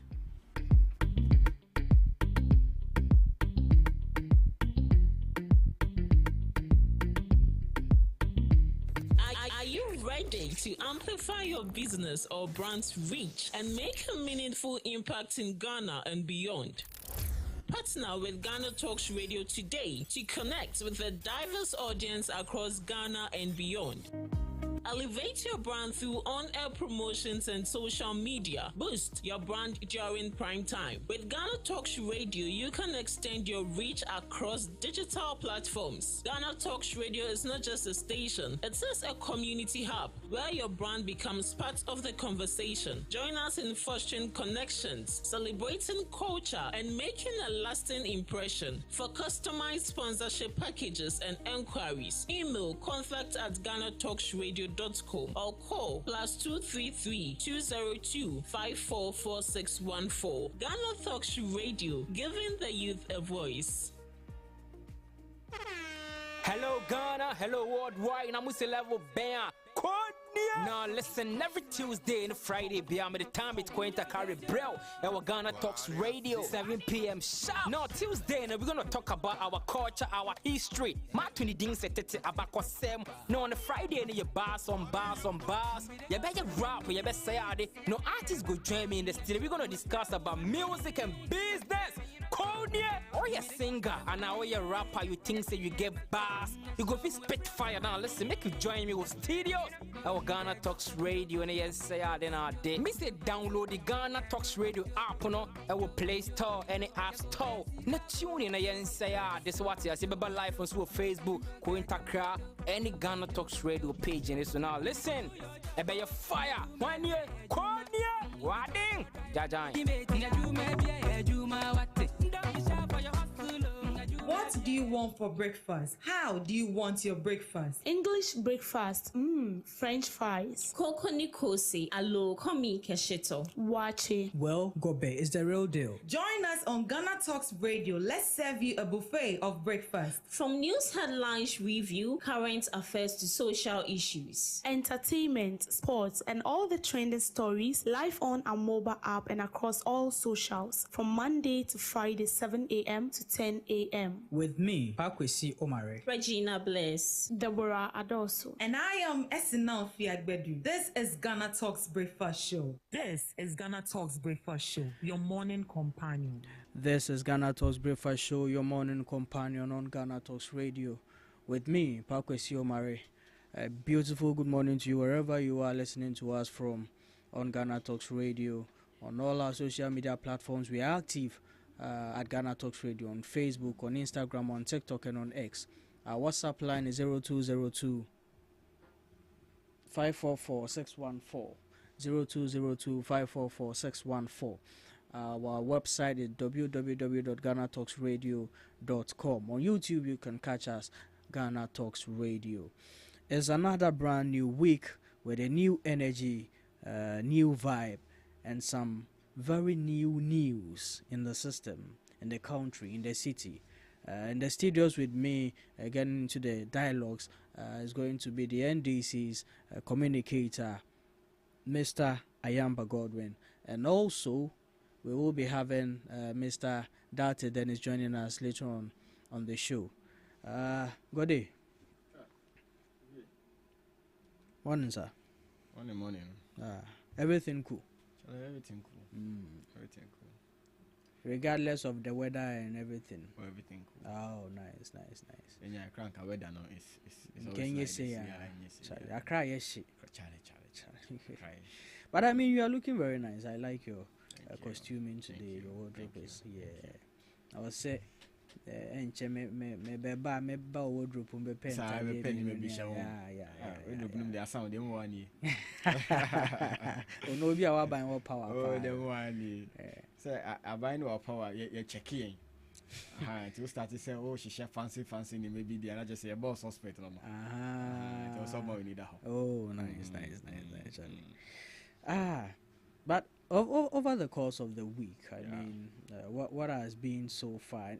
Somebody has said, "I feel I'm going to be for brain. Our party is doing this. Our party is about to do that, and all that stuff." Wiki then you ain't share anymore more the brain. Oh, alright. I think say what Ghanaians should be expecting is one major idea Ghana for in expecting policy your president I say or the baba Ghana, that's the 24-hour economy, no? Yeah. I can say July. AFA July now be officially a launch. Yeah. The 24-hour economy. And I think so from there, no, we will know how it will be operationalized. Okay. It's in Ghana for expected. Yeah, expected. Yeah. But I think that last time, one of your colleagues on the show, bizarre, one profound question in the person of Enoch Yawake for the NPP. Bizarre, more communicators never could say. More almost about the 24-hour policy, yeah, but more balance. Yeah, 24-hour in so dear, you say electricity never in the backbone. I say power and stable, yeah, more day, and I'm more plan B, baby, because you see, I can't say moon to I. One D levy cry, I'm saying my holding on near the end, 24-hour economy, yes, schedule more numera light out near any day. Okay, I keep on telling you, and as a mechanical platform, be I mean, as also say, you are saying no. If you don't start something, you can't finish. Okay. Yeah. Free SHS here, President Anado Danko for the debate. It had its own challenges, right? Okay. And as time goes on, now we be then okay. To the extent that President Mahama Abe Krana still also obey BBI then Ama a better one. You know, you can say be a lightning stable until you start 24-hour economy. We can still start 24-hour economy. Okay. And then alongside, no, you know, say these are the challenges hindering 24-hour economy. Yeah. And so we have to deal with all those challenges. And then I try to say at the end, no, I shall say a bit my head in, but it's very important that we know where we are going. Yeah. And then we deal with issues as when they arise. Okay. In the 24-hour economy, the urban life and color. Okay. Yeah, sure. Ejayanga do you remember yes na kamo de juma okay yeah eba bo pa skaka krego eba bo pa nti eba na munya baby ambotu mepian ahia no mepian ahia necessary obi abenya na chefa national cake obi abenya na chefa obi abenya na chefa obi abenya na chefa all right okay I think General the president gave a speech, and one of the things all kind of women say, I think we've been discussing about the free SHS policy, and the NDC government in time promised to extend it to private schools, and Nara yet in one sem say I'm much about some 25 schools, private schools they are piloting the extension of the policy onto them to see how it goes. Then later on, they can, formalize it to all other private schools. And I don't know in what weight does this free SHS being extended to private schools also benefit the Ghanaian child? PK, I think with this issue, no. Because the reason I'm asking this is this. I don't know if the extension of it is to solve a certain problem we already having, or otherwise, because already we are having challenges, whether it being only limited to the public schools. This is such challenges, you to me.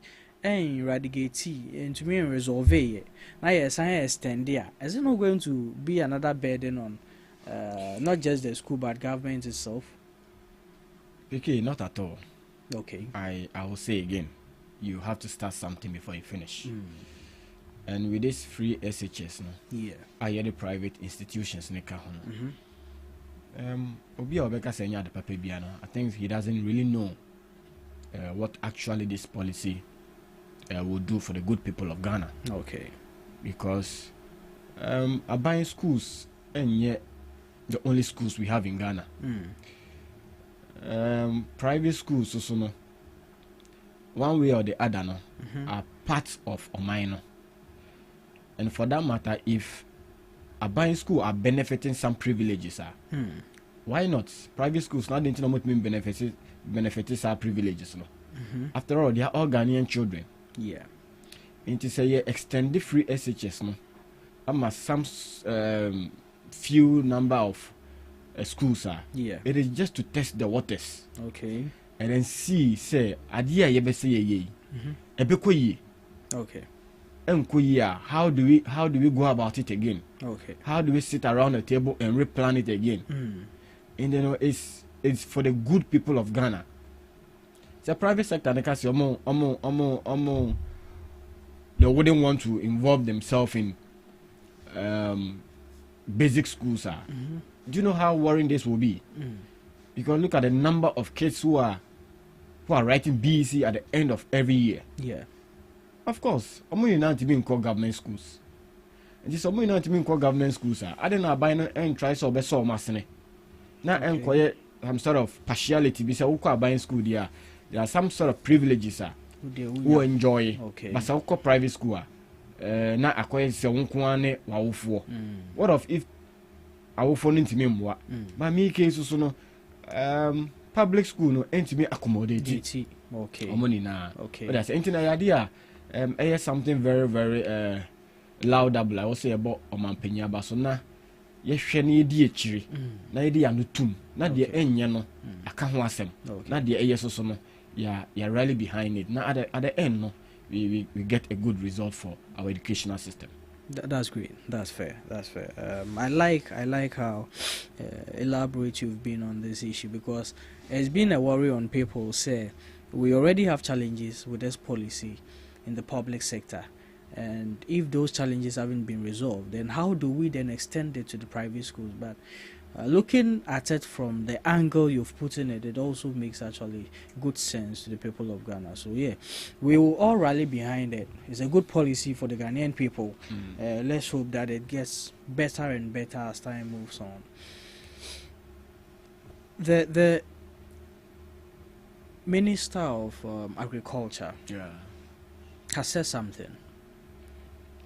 Yeah, I don't know if you've listened or you've heard it, but he says something that we all know how agriculture is to the economy. It's almost like our backbone. And as a man, free PR for one party or some obey and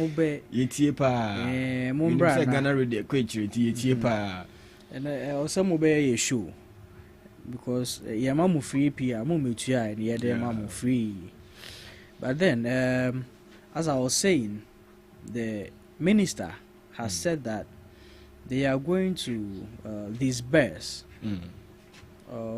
should I say, let me use that word, the drip machines to all farming areas to help construct farm roads. Most of these roads, they are very depleted, like bad roads. You can't have anything to do with it. Once we can transport from one area to the other, it has become one of the biggest challenges to farmers, their roads. And from time to time, we've had contractors giving contracts on these roads, and they fail to deliver. And now we are saying we are going to use these drip machines to construct these roads. I don't know how capable these machines can, because most of the drip machines I've seen are not that big, that huge as these excavators we normally use for road construction. So why won't government really look at pursuing these people who have been contracted to construct these roads to do it, rather than this what some of us feel or believe that might not really live up to the challenge in resolving it? Or you still think this is a good step ahead of the show, the main show itself. We should encourage it and see how far it can take us. Yeah, PK, again, this boils down to leadership. And being a leader, you need to explore all angles. Yeah. Now, it is true that agriculture is one of Ghana's backbone when it comes to things or sectors that raises the economy. Sure. And so, for that matter, the minister has thought of it that look, our agriculture areas are places that we need to really look at carefully. Sure. Because at the end, our products, our farm products, which are ended up getting bad in all these sites, are something which is very alarming and it's very worrying. Sure. And so, if the minister is saying yes that the drip machines will be used in these areas, I, in my view, think that it is something that we really need to commend, because these drip machines are still for Ghanaians. Okay. And a lot of these drip machines are even at the assembly grounds without functioning. Okay. There are a lot of them which are not being in use. And machines, if they are not in use, obviously you know what happens. Sure. At the end, you would have to use another man to repair them. You have to use another man to repair it, and if you don't take time, I mean, people who are you understand, people who are very, very wicked will just at a point in time you wouldn't even find the machine again. It will have wings to fly. You understand? So if the minister really wants to put it in use in all these areas, it is something which is very good. Okay. And I believe that since the minister, like I know, Honorable Eric Opoku, since he held this office, he's been doing countless number of things, which I think is really boosting the agriculture sector. Okay. And so if he has brought this policy, or if he has brought this idea of using the drip machines within these areas, he will make sure they are used for the right purpose. Okay. And at the end, our products wouldn't get destroyed in these farm areas for the whole country to lose or maybe get stranded when it comes to food or any other thing. Okay. Okay. That's fair. That's fair. All right. Thank you. Let's get into the conversations of the day. Your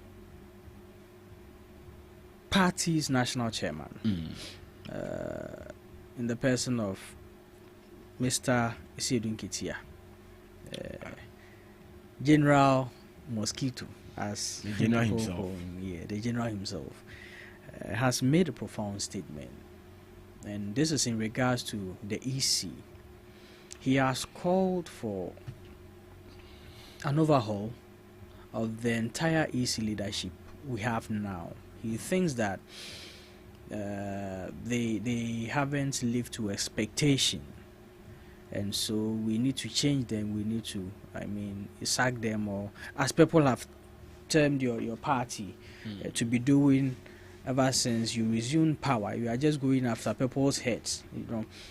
The head of this department needs to go. The head of this department needs to go. And now we are talking about the EC himself.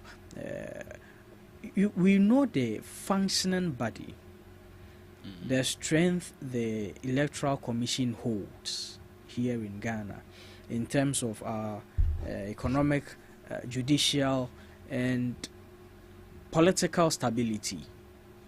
And we also believe that the EC is an independent body. And year in, year out, if we are going to be having this conversation of this party comes to power, they change an EC commissioner, this party comes, they change an EC commissioner. It's just not going to set a bad precedent. So you think this is actually a valid call from the chairman general, looking at the efforts and the service of the EC so far ever since she assumed power? Yeah.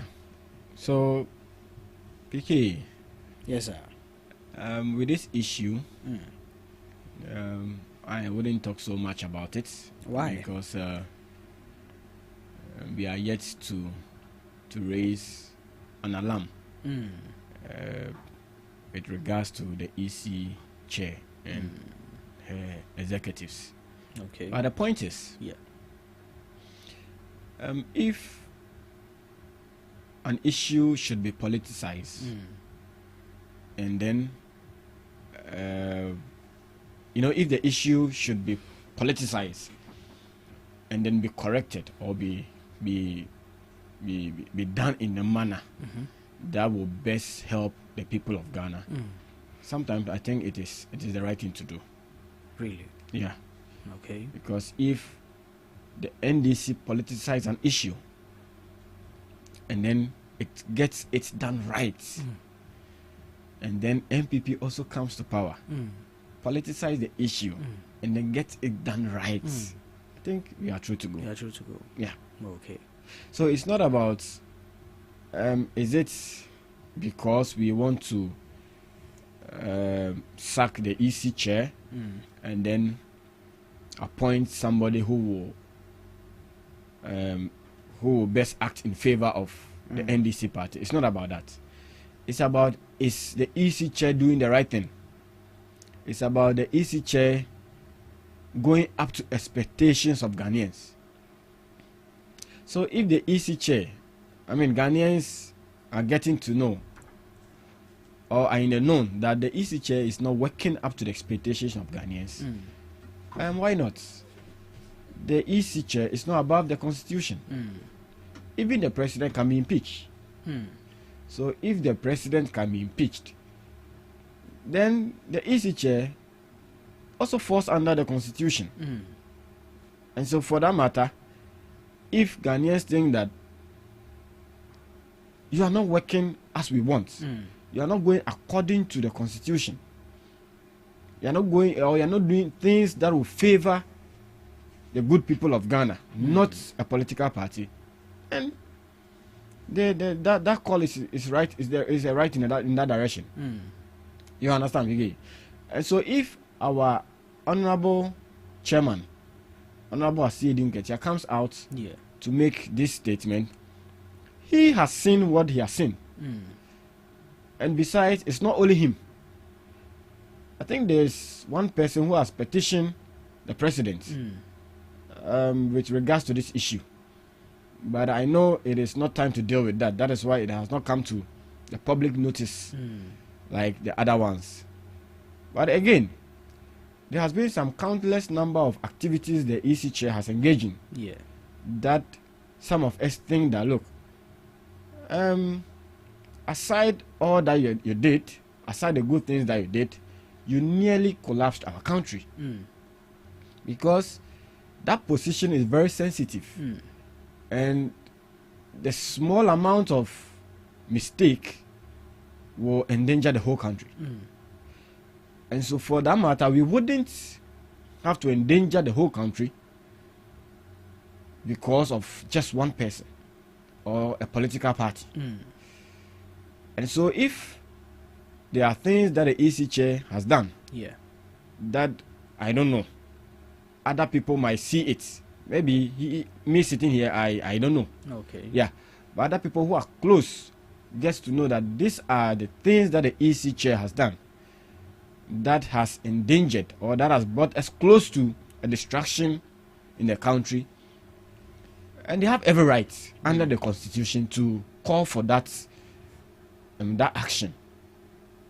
Moreover, if you ask me, certain countless activities the EC chair has engaged in that we think that it was very unfortunate and it shouldn't have happened. Was the fact that the EC chair not consulting Ghanaians very well during the time of the CI, where every ID card was ignored except for the Ghana card in registering for the voters' ID card. Yeah. You see, this was also an issue which the good people of Ghana spoke bitterly about. Okay. Because if the birth certificates cannot be used as a proof to show that I'm a Ghanaian, then which other documents can be used? Because we know that the birth certificate tells us that, look, your mom and your dad is a citizen of the country. Okay. Better than the Ghana card. Because the Ghana card, we all know again that there are foreigners who are even in possession of Ghana card. Okay. There are foreigners in this country who have this Ghana card, all in the name of being a citizen. Okay. But do not have that right permit to be a citizen of the country. Okay. And so if you say, look, the birth certificate cannot be used, but the Ghana card can be used, that was against the fundamental human right of Ghanaians. Because you are telling me straight in the eye that if I don't have a Ghana card, that means I'm not a Ghanaian. If I have a birth certificate, doesn't prove that I'm a Ghanaian. But for all this period, this is the document that we use in Ghana here to show that indeed this person or that person is a Ghanaian. Not even the passport was used. The passport was also a document that will perfectly tell that, look, this person is a Ghanaian or not. By the end, the EC chair turned deaf ears to all these things that we mentioned as an opposition party by then. And so if someone makes an allegation that because of this issue, the EC chair should leave office or should vacate office. It is something that we need to look at. Okay. Again, the EC chair in 2020 denied people of a representative in parliament. Why should this happen? For 4 good years. Is it because it was in a stronghold of the NDC? Did they say that? But I'm asking. Okay. Is it because it's in a stronghold of the NDC? But because are you telling me such thing will happen in Kumasi or the Ashanti region? Are you telling me such thing can happen in Kumasi or the Ashanti region? No. Okay. It's obviously no.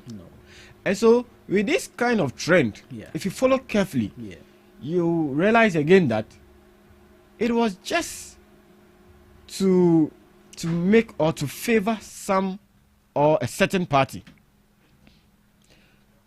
Again, PK, if you watch the board or the people who are the head of the EC, it's more of partisan association, because we know that the deputy chairman or the chair of the EC is a known patron of TESCON in the University of Ghana. And so if someone says that the deputy chair was appointed to come and then do things in favor of the party, we should look at it again. Okay. And see if there is some sort of merit in this. Okay. Because Mr. Bossman, we know, is a well-known MPP member. But does that invalidate him to be? It does, especially if you've held a position. Okay. As a patron. Okay. PJ, I get your point. We shouldn't play hide and seek when it comes to issues like this. Sure. I get your point. Especially if you've held a position like that. Yeah. Of course, there might be some sort of biases, even if you don't intend to. But we are looking at the long run. At the long run, there might be some 1 or 2 things which you will do, which will not go in favor of the opposition party. Sure. And so these are allegations that we should look at. And then if we find some sort of merit in it, the necessary action should be taken. Sure. Yeah. Let me ask this. By your own assessment of the past 8 years, 2 elections held, looking at some of the things that has gone on, which are related to our electoral commission, would you say that they deserve to continue their mandates, or you will say that we need to reshuffle? And because elections are not something that we need to play with. Just as you mentioned, people were ignored or denied representation for 4 good years. You know, these are people who pay taxes to the states. These are people who participated in elections and yet never had their results being declared for them to have a representation. Putting all these factors together, one, where do you think the EC got it wrong or got it right in all these dealings?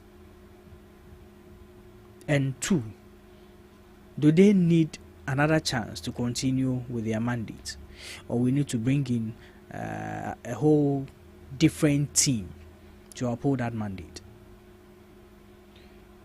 I think that let me answer your question straight. We really need a different team. Okay. Because we can't jeopardize this country. Because we know what has happened in other countries. Sure. When it comes to election. Sure. And so we wouldn't want to try again to see if something can happen or not. Yeah. Okay, we were in Ghana when the EC couldn't declare some results.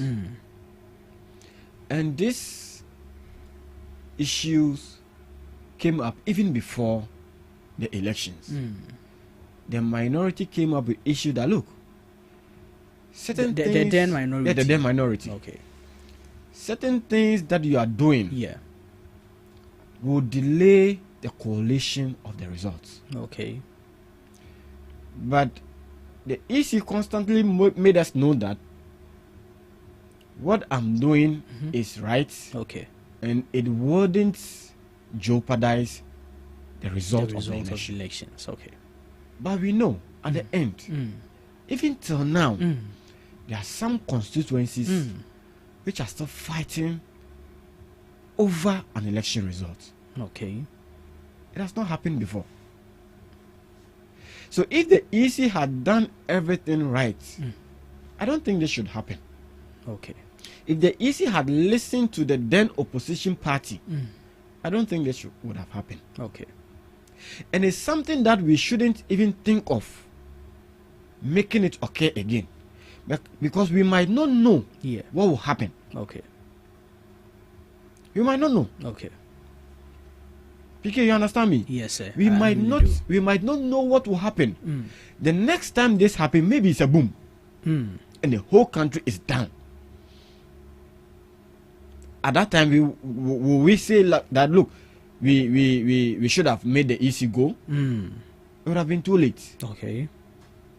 And so we shouldn't find it so difficult in dealing with issues like the EC must go. Okay. No, it's for the betterment of the country. It is for the good of this country. Sure. And so if anybody comes into that position and then the people of Ghana thinks that this is not the right person we need in this position, we should call for that person's removal. Okay. Back in 2016, 2017, the MPP government said that, look, the then EC chair wasn't fit for that position. Was she? It's a harmless question. Was she? Was she? Yes, I'm asking you. I don't know. I leave that to the good people of Ghana. Okay. And we see the result today, right? Yeah. So the then government said that's all. The then EC chair wasn't fit for that position. Okay. Give reasons why the EC chair wasn't fit for that position. Okay. And as a result, that EC chair was removed from office. It was to serve the betterment of the country. Okay. Nothing was wrong with that. Okay. And so if we are also calling for the removal of the EC chair currently, please, let's look at the issues and deal with it accordingly. Okay. Not the personality. Okay. Let's look at the issues and then deal with it very well. Okay. That what the people of Ghana are saying, is it legitimate? Is it legitimate that, look, you can't deny somebody of a parliamentary candidate for 4 good years? Is it legitimate that, look, you can't procure equipment or materials for the EC when the old ones are still functioning effectively and efficiently? Okay. Is it legitimate that, look, you can only use Ghana card to prove that someone is a Ghanaian? You know, as at then, we weren't saying that Ghana card can be used. Okay. But we were only saying that it shouldn't be the sole document to be used to prove that this person is a Ghanaian or not. And even with that, something confuses me a little bit. It was in contention with the Ghana card and the birth certificate, right? Yeah.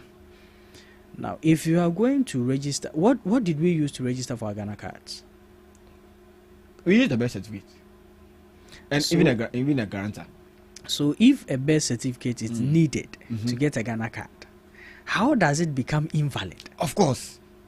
You see, because you are raising a very valid point, a very sensible point. We are using our birth certificate to get our Ghana to card. get our Ghana card to show that we are Ghanaians. And we can't use our birth certificate to register for a voter's ID card to vote as a Ghanaian. I never even thought of this. Meanwhile, we've had instances where people who are alien to our nationality are in possession of Ghana cards. Ghana card. So that means even the Ghana card was prone. It was. To irregularities. It was. If it should be the only or sole document for identification. Anyways. Yeah, so you see, realizing all this, you can't tell me that people don't have a legitimate concern when it comes to this issues. Okay. Because you understand me? Yes, sir. Because I really a foreigner cannot have in possession of a birth certificate in Ghana. Sure. But a foreigner can have in possession of a Ghana card. It's weird. Yes. Very weird. Yes. A foreigner can have a possession with a birth certificate. That is not possible. Yeah. But for Ghana card, we know. We've seen it. Sure. The foreigners are having Ghana card, showing that they are Ghanaians. But in our records, we don't have such people as Ghanaians. Interesting. You understand? I really So do. these are legitimate questions people are asking. Okay. And we need to look at it carefully. Okay. And if there's any merit in this, let's do the right thing. Okay. So at the end, we wouldn't have Ghana to be like other countries where citizens of the country can't even stay in the country themselves. Okay. They have to move to other countries. Okay. Very, very bad. Okay, sure. Before we leave this particular topic, last week, I don't know if you heard Mr. Is it Patrick Bonfair made a profound statement that the EC should adapt real-time result declaration to help us in resolving most of these issues we are having, because as you mentioned rightfully, we still have some constituencies with their results yet to be declared, all because of counting irregularities, blah blah blah. So is that call right that we need to get a real-time machine which can help declare results as at when we are voting, just like other advanced countries are doing? Yeah, I think that is also a laudable idea. Okay. And then I don't know how this will be done, but it is a concern he has raised. Okay. And so if as a country we think that there is the right thing to do, or there is the right channel to go, we can sit as a country, deliberate on it, and then you weigh the pros and the cons of such initiative, and then if we think it's better, we can try and then go by that. Okay. Like you said, there are other advanced countries practicing this, and so we wouldn't be the first, and I'm not sure we will be the last to do this. Of course, it will better help with declaration of results. Okay. So we wouldn't have a case of going up and down, people killing themselves because of results, people telling us that look, we are pin sheets, we don't have our pin sheet, people saying that these pin sheets are fakes, and you understand. So it's something that if we should consider as a country, it will better serve us. Yeah. Okay, but I've heard some of your people also say that we've lived in this country all this while. This thing never came into mind, and only when NDC comes to power, then people think they have all the right ideas for it to be implemented.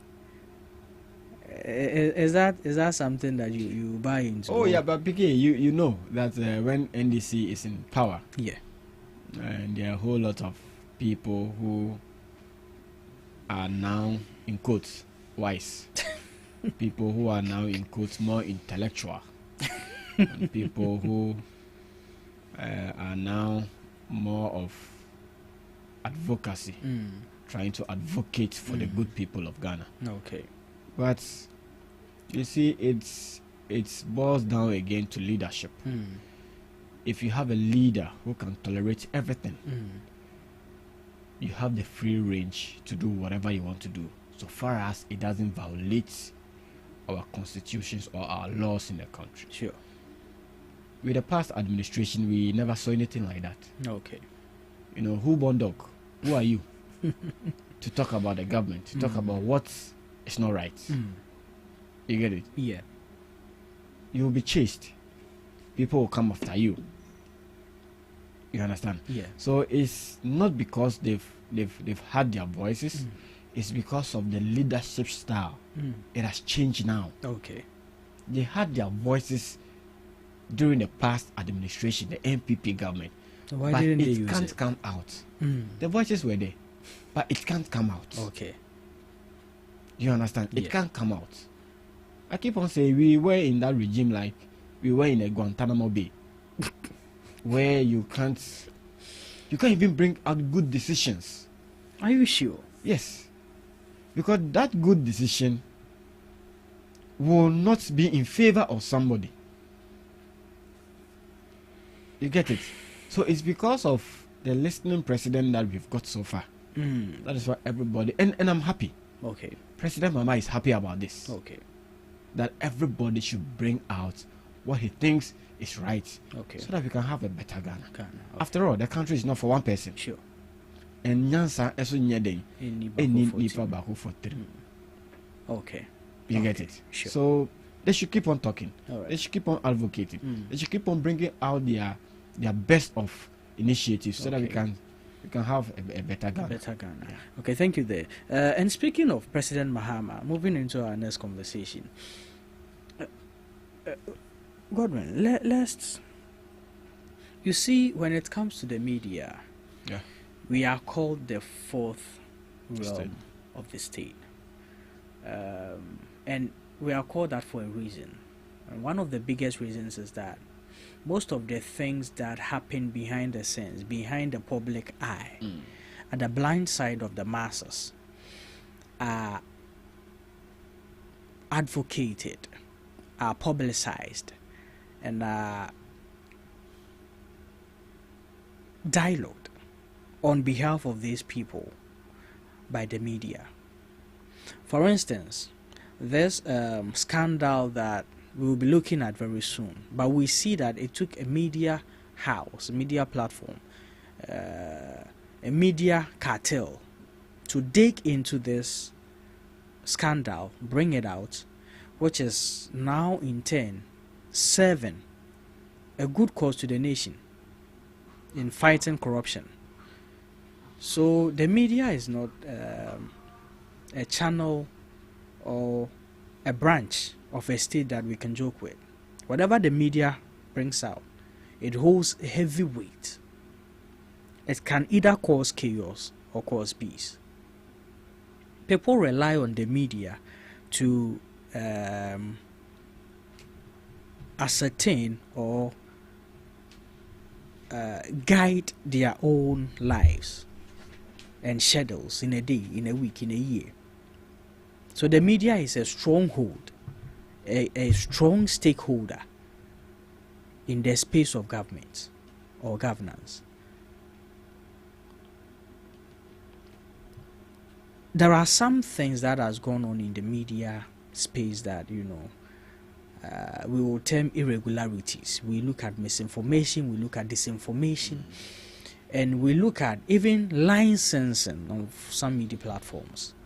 And because of the weight media carries, we can't be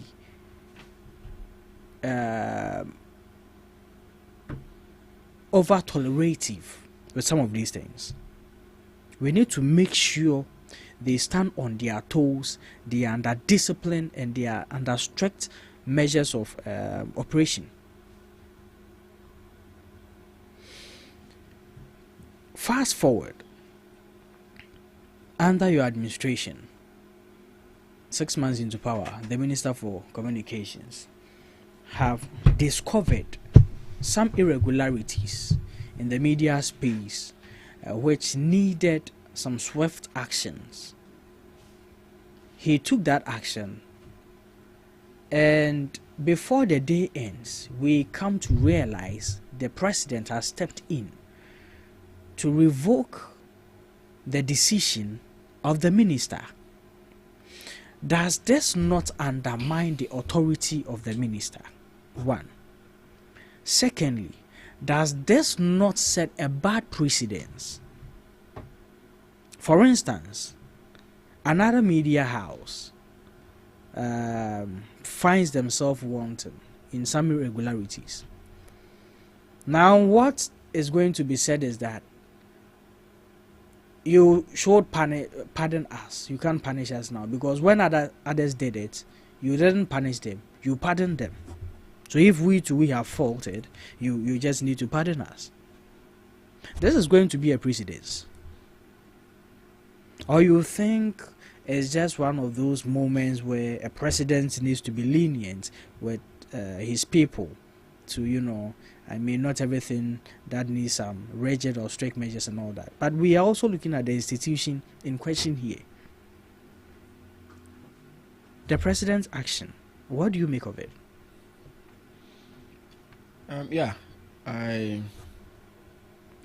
The closure of these radio stations have been a topic of discussions on almost our traditional media stations in Ghana here. Sure. Within the past week. And then, in fact, that is not the first time we are having an issue of this manner, where a minister is instructing the closure of some radio stations. In fact, in 2017, there was an issue of the same thing, which came up during the past NPP government, where over 100 stations, radio stations, were asked to shut down or were collapsed during that period. So it is not new. It's not news to.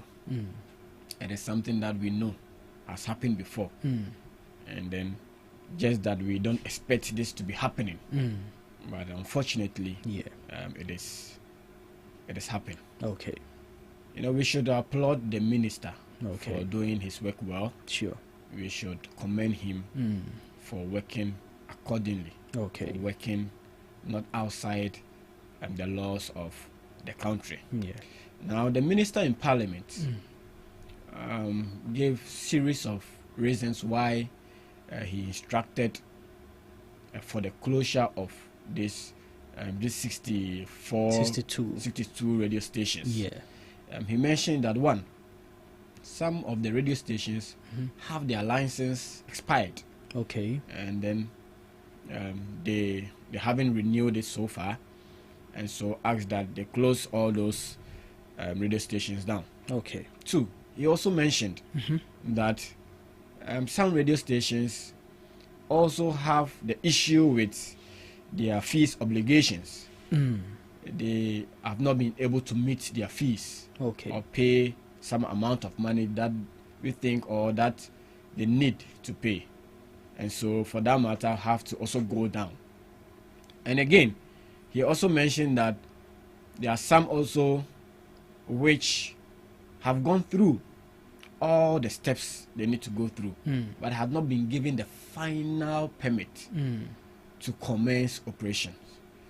And other ones, I'm sure that maybe if we go deeper, we will know that there are other radio stations which are having issues with taxes and other stuffs. Sure. But you see, there is against the Electronic Communications Act. And so if the minister is asking that these radio stations go down, it is not against any law. In fact, the minister is working within the confinement of the laws, because the Electronic Communication Act 2008, 2011, and the others state it's clear. And then I'm sure every radio station knows this. Okay. Because I'm not sure any of these radio stations just commenced just this year. Sure. They've been in existence for a number of years. Now, yeah. And so they need to know this. They ought to know all these things. Sure. But you see, the most important thing is the way and manner this whole issue is handled. Okay. That distinguish this issue from the past issue during the former president's era, the MPP era, and then the NDC era. The difference is the manner at which this whole issue is being taken care of or is being handled. Okay. Again, it is important to know that the intervention of the president, it is not to say that the president is going overboard, is going against the ministry or the minister of communication. Okay. I'm sure that the president, after listening to all these issues or all this, there was, let me say, there was a meeting, or there was an engagement between the minister and other people. Okay. You see, because I've heard people say that there is PR, there is something that the party or the government is doing. But isn't it? Because you see, we are not looking at the positive side of this action. What is the positive side of it? Because yes, sir. Look, do you know the number of people who will lose their job when these radio stations goes down? So should we now encourage us to say illegalities, all in the name of the effects the result of it is going to have on the people who are part of these illegalities? PK, you see, I understand the point you are coming from, but again, what I'm saying is, the president has not said that, look, the minister should leave these radio stations to function without going through the necessary process. Okay. The president, I know, Because PK, look, we were in Ghana here. Yeah. When a lot of banks were collapsed, microfinance institutions were collapsed. Savings and loan institutions were collapsed. Okay. I mentioned over 100 radio stations were collapsed. Was it a situation that we couldn't have dealt with it in a different manner? The president has not come out to say that the minister should leave these people for them to work. Okay. What the president is saying is, look, I think that upon deliberation, we can handle this in another way. Okay. Let's give these people some period of time to meet all these obligations. Okay. Because that's fair. you understand? That is fair. So if after this period, if any radio station goes contrary, and you can't say you'll be. But you mentioned something as a PR. Because look, this issue, if it's not handled carefully, it will come to be more of a burden to the government. How is that? Yeah, because we all spoke bitterly against the collapse of the banks. We all spoke bitterly against the collapse of these radio stations. Why were we speaking bitterly against these actions? Okay. Yes, some of them didn't go through the right channel, but still, Ghanaians spoke bitterly against it. That we said, look, this issue could have been handled in a different way. In fact, we were even comparing America to Ghana. Okay. When they also had banking crisis, they could have said, no, you've violated or you've gone against the laws. And so, totally, you need to be out of the system. Sure. But PK, what I'm saying is, this issue can be handled well, so that at the end, it wouldn't be a pressure on the government. Because these people who are working in these radio stations are employed. Can you imagine the number of people who will be placed out of job? Can you imagine the number of people who these people are feeding? Can you imagine the number of people who are dependent on all these people? People are taking care of their kids out of this job. Taking care of their brothers and sisters, their mom and dad. You understand me? Yes. So you just don't let us do something that at the end will have a greater and a bad effect Okay. on the people of Ghana. Okay, that's fair. You understand me? So it's better we give them the ample time. We give them a specific time to do the right thing. Okay. This is humans we are talking about. Sure. You get it? This is humans we are talking about. That's fair. And so if this grace period is given to you, you don't utilize go it. Contrary to yes, that. then that one. Okay. Then we know say one person you will not adhere to the laws of the country. That's fair. But let me ask this, Godi. If a minister is taking such an action, doesn't it go through the presidency, the chief of staff, and even to the president? BK. Yes, sir. You see, I wouldn't be surprised if it has not gone through the presidency, because that is the main reason why the president has allocated somebody to handle issues like this. Great. And so you don't tell me that everything that the ministry is going through is in the known of the president. Okay, that's fair. You can't tell me that. That's fair. And how can I say then everything with the work Ghana Biano is in the head of the president. Fair enough. Then it wouldn't be necessary the president appointing people to hold ministerial position, because he thinks that I can keep everything in mind, implement everything, make sure that everything goes on smoothly. Okay.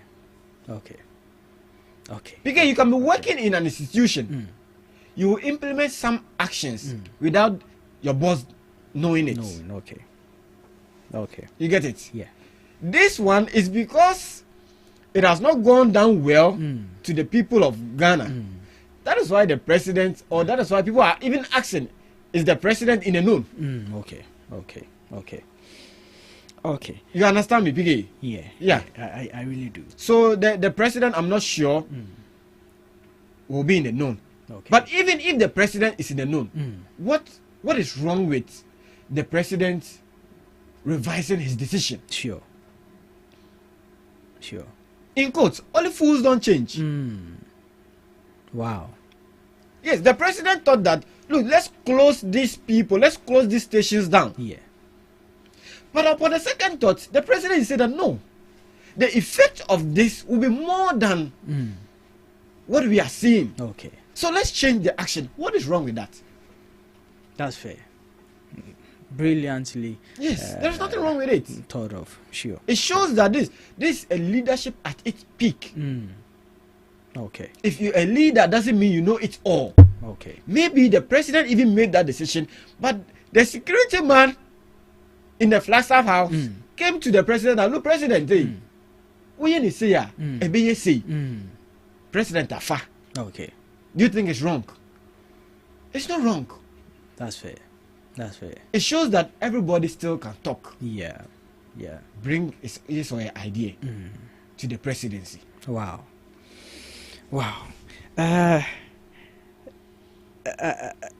But yes, I was about to say something. You're talking about PR or something. Yes. This PR So in the Monja can because no. It doesn't hold. We are only asking because if that is the case, But my submission also answers that question. That even if it's PR, is it helping the good people of Ghana? Just let me finish with what I'm asking. That even if it's PR, yeah, is it helping the people of Ghana? That is the bottom line. Whether PR or not PR, is it helping the people of Ghana? Is it bringing a positive impact in the lives of people? Okay. That is what we should be talking about, not PR. If it is PR and it's going against Ghanaians, that's fine. Okay. That's a negative PR. So if it's a positive PR, then it is good. If our president Nana Addo Dankwa's time, he said there's nothing he can do about this. And of course, he didn't violate the rules. It was in accordance with the rules. Okay. But there is another leader who is saying that this is how I want to deal with it. Okay. Okay, don't hit me up this morning. I haven't too. I'm only asking a question. This is a leader who is saying that I want to go about it in this way. Okay. So don't make it look like the MPP for Kano now person also can be. Let's say MPP for Omo Ghana for na. Omo Ghana for. MPP for no money something Ghana for. Oh, got it. MPP for no money something Ghana for. Oh. And then there are MPP for. Me na me nim something Ghana for. Now to me boy man say. Oh, you read a whole country down and then you are telling me you're a Ghanaian? No, Ghana for. Let's not go there. Let's not go there. Let's not go there. I beg you. Hey. Let's not go there at all. Mate. Don't keep the fire burning. But and the fire is down. Okay, Mate. You see, but I mean, you should have just let me finish with the PR. I'm not letting you finish because what I'm saying is whether PR or not PR, is it positive? Is it positive? Okay, that's all. Okay, that's fair. That's fair. Is it positive? Okay. That is fair. Yes. That is fair. That's what I'm saying. The conversation has entered. It has transitioned from calmness and chill into some heatiness in here. That because I'm getting to know that I have an MPP guy who is sitting right beside me. I'm getting to know that an MPP guy who is sitting invisible beside me, and so I need to buckle up. You need to buckle up your game. Yeah. That's fair enough. That's fair enough. Gode, getting into the last topic for discussion. One of the things that really encouraged Ghanaians to give you that undisputed mandate in the 2024 election was the oral. It was something that everyone was happy about hearing of it. And so we felt like, okay, let's give these people the mandate and let's see what they can really do with this oral thing. Gode, ghost names has been a topic of headache year after year, day in, day out, government after government, where we see government take power, speaks of it, and claims of solving it here and there. The erstwhile government in 2017-2018 said that there is no ghost names anymore. I think during their campaign, when the then vice president was campaigning, he mentioned that for his introduction of the Ghana card, it has totally eradicated ghost names from our system. Because ghost names was a channel that encouraged corruption, where people siphon state funds into their own coffers, using that method of putting up details, invisible details that are not in existence, there on the payroll of government, where government pays them and the monies come to certain individuals who are actually in charge of these institutions. And one of the institutions that got the most attention of this issue was the National Service Secretariat. And so the Fourth Estate, as an investigative body, looked into this institution at the back of government saying they've eradicated ghost names per the introduction of Ghana card. And what they realized was that, in fact, it has actually brought much more harm than the government is trying to propagate. So if we all remember, in December, heading towards the elections, the Fourth Estate was about to release their findings on the NSS scandal. And the NSS Secretariat, the National Service Secretariat, sought an injunction against that release. And the court granted it, which I was very shocked. Because if a corruptive act has been discovered or revealed as a court of justice, you should rather even encourage the revelation to be aired or to be known. But they agreed to suppress and injunct that cause action by the Fourth Estate.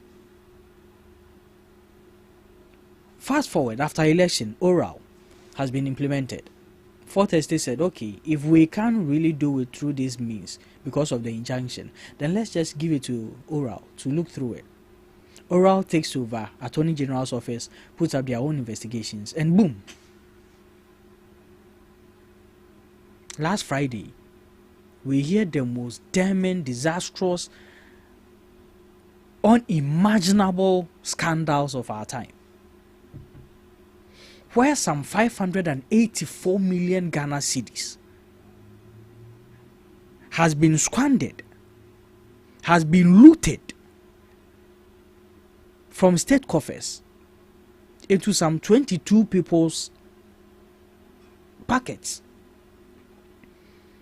And we've had national service personnel crying over and over in regards of delayance in their payments. One thing about national services, sometimes you might be from Accra and they will post you to a place like, let's say, Volta, Going there, you need to go and rent. Government is not renting for you. You yourself need to rent there and survive on your own. So the little 557 cities is what most of these people are surviving on. And even with that, they can go for 3, 4, 5, 6 months without receiving these allowances. And then Oral is telling us that, through the Attorney General's briefing, that the monies which was supposed to be used to settle these allowances was actually even used as a collateral for loan.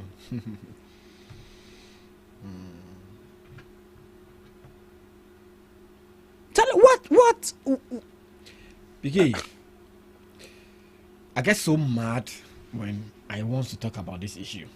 I was talking about this issue on one of your sister stations, and I get so pissed.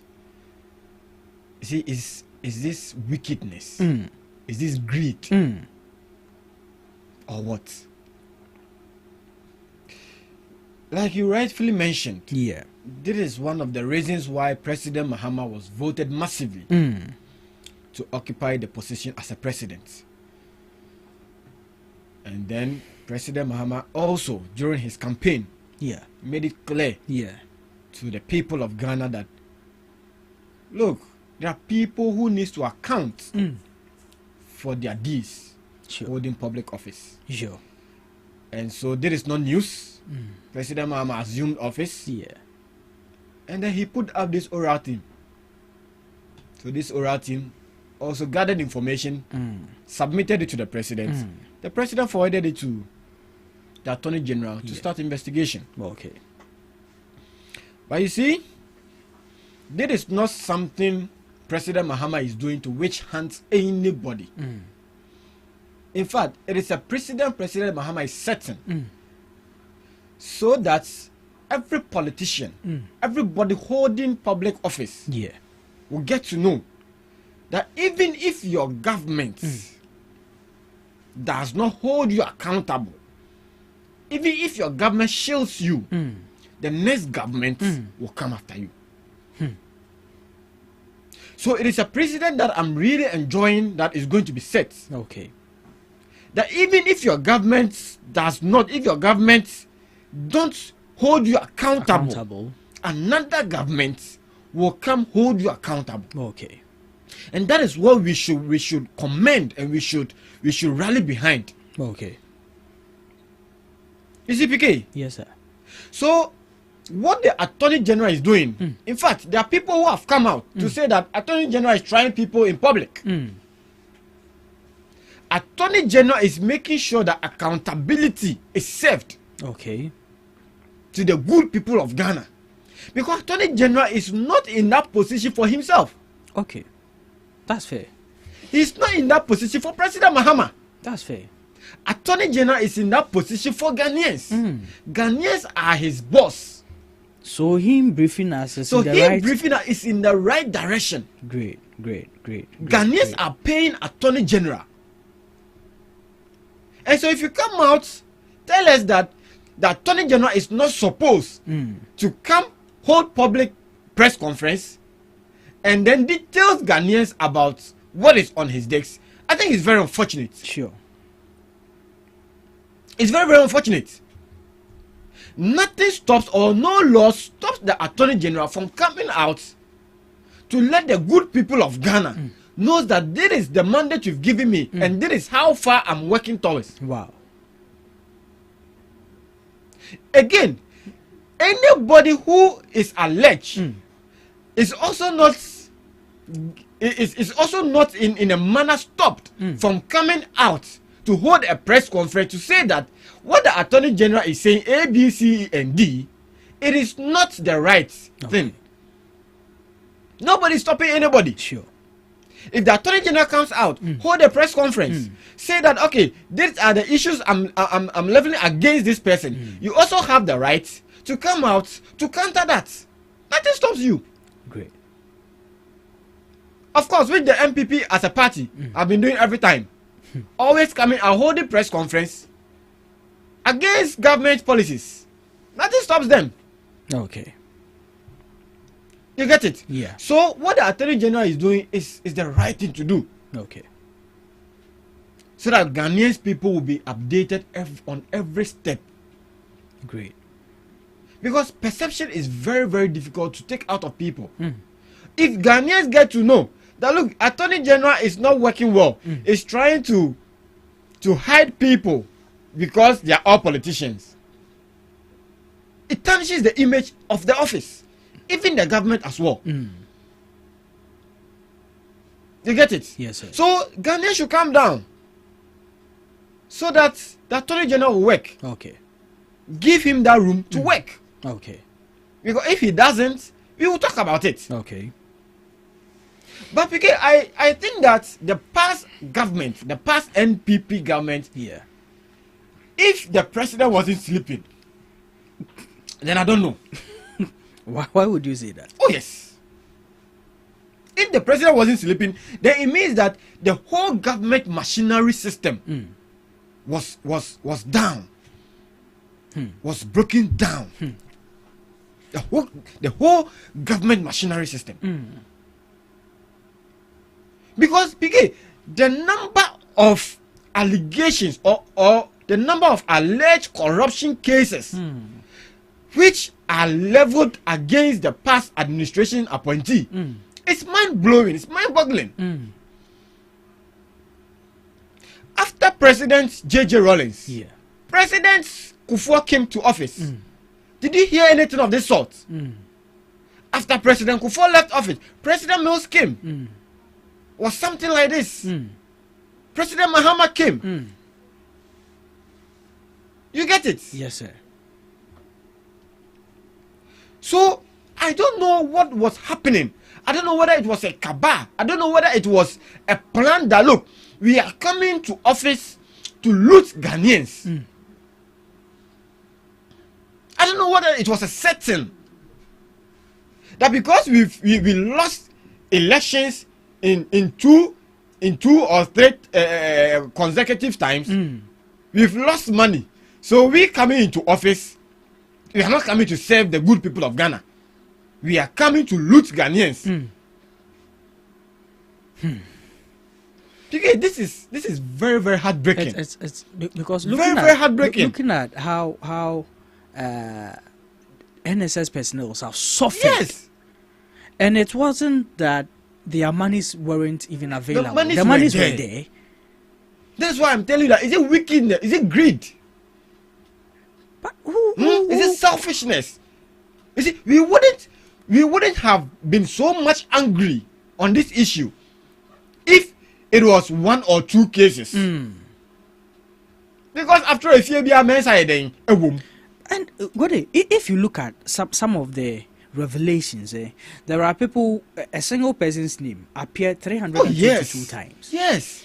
We have people from Kenya, from Burkina. Yes. Having their national service in Ghana. Yes. On that national service payroll. Yes. We have 80 years and 90 year people. ID cards. They have ID cards. Charlie. Is that not surprising? And the vice president then told us that the Ghana card has eradicated yet. Digital man. Because I said it wouldn't have been so much annoying even if these issues were just one or two. Because even in advanced countries where system and institutions are working effectively, there are still some sort of one or two corruptions.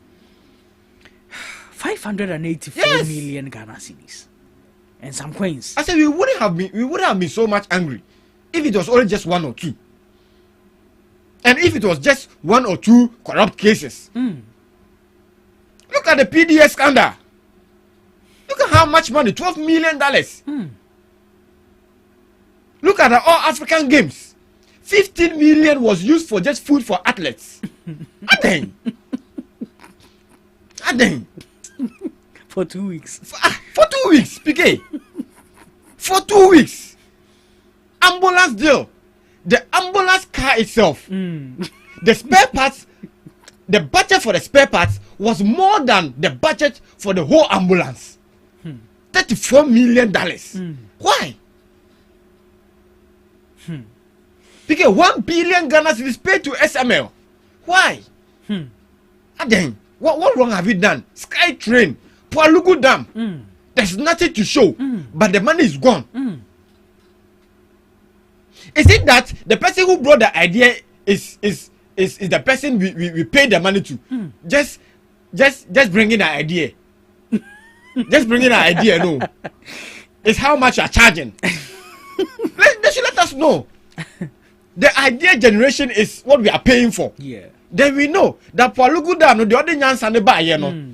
On who sick and the for $12 million, no. And I feel they are going to pay sika. Ababe constructed for Lugu Dam Nankasa. Whoever brought the idea of Sky Train, we paid him this amount of money just for bringing the idea. Then we know. PK, you understand? It's serious. It's very serious. Then you know. It's very serious. It is very serious. When people are suffering in rural areas. Look at these nurses. Do you know how much or what we can be doing with this kind of money? All these monies were available. Yes. And the nurses' service conditions weren't able to be resolved. Today they had to go on strike. Look at the lives we lost. All these monies are there. These monies were there. PK, NSS scandal. From 2018 to 2019, 25 million cities lost. How? But my problem is this. So, why should it take a new government for us to know about that? That is why it was good that we changed government. So what if the 8 had successfully been broken? That is why I'm telling you it was good that we changed government. Even people who were not an NDC members, who were not part of the party, said it is good we changed government. Even members of the NPP caucus, some of them are saying that it is good we change government. Can you imagine if they won power? That is why they were doing everything possible to remain in power. Just NSS scandal, just NSS. More than 548 million Ghana cedis lost. 548 million Ghana cedis. Because how much you go chop? Charlie, how much you go chop? When there are people in this scheme who are finding it difficult to even eat a day, 3 times a day. We have schools under trees. Schools under trees. We have people who can't commute to school whenever it rains because they don't even have a bridge connecting them to the other side. But all these monies are siphoned in 1 or 2 individuals. Is it that they are building generational wealth or what? There are people, look, okay, there are people, they are BC candidates who wrote ICT exams but have not seen computer before. They've not seen computer before. But they are writing ICT exams. How much is a computer lab? Are you telling me this 548 million cedis plus can be used for all these things? Then 1 or 2 or 3 people sit down, form a cabal, plan this, and you see, it looks like it was something planned before even they came to office. Why do you think so? That is how come all the corruption cases, you realize that a company was set up. An account was set up. A company was set up. An account was set up. Block what? Like, because, I don't know. Like, is it greed? How much do you want for yourself? Who needs a man? You don't have feelings for Ghanaians? It's serious. It's very serious. Like, you don't have feelings for Ghanaians. You don't have feelings for the ordinary Ghanaians. But Gode, in all this, what do you think should be the approach? We should just recover the money, let go, or we should recover and jail? PK, recover and jail. If we recover the money, doesn't mean that you've still misconducted yourself as a public office holder. In fact, the law makes it clear that you can either be convicted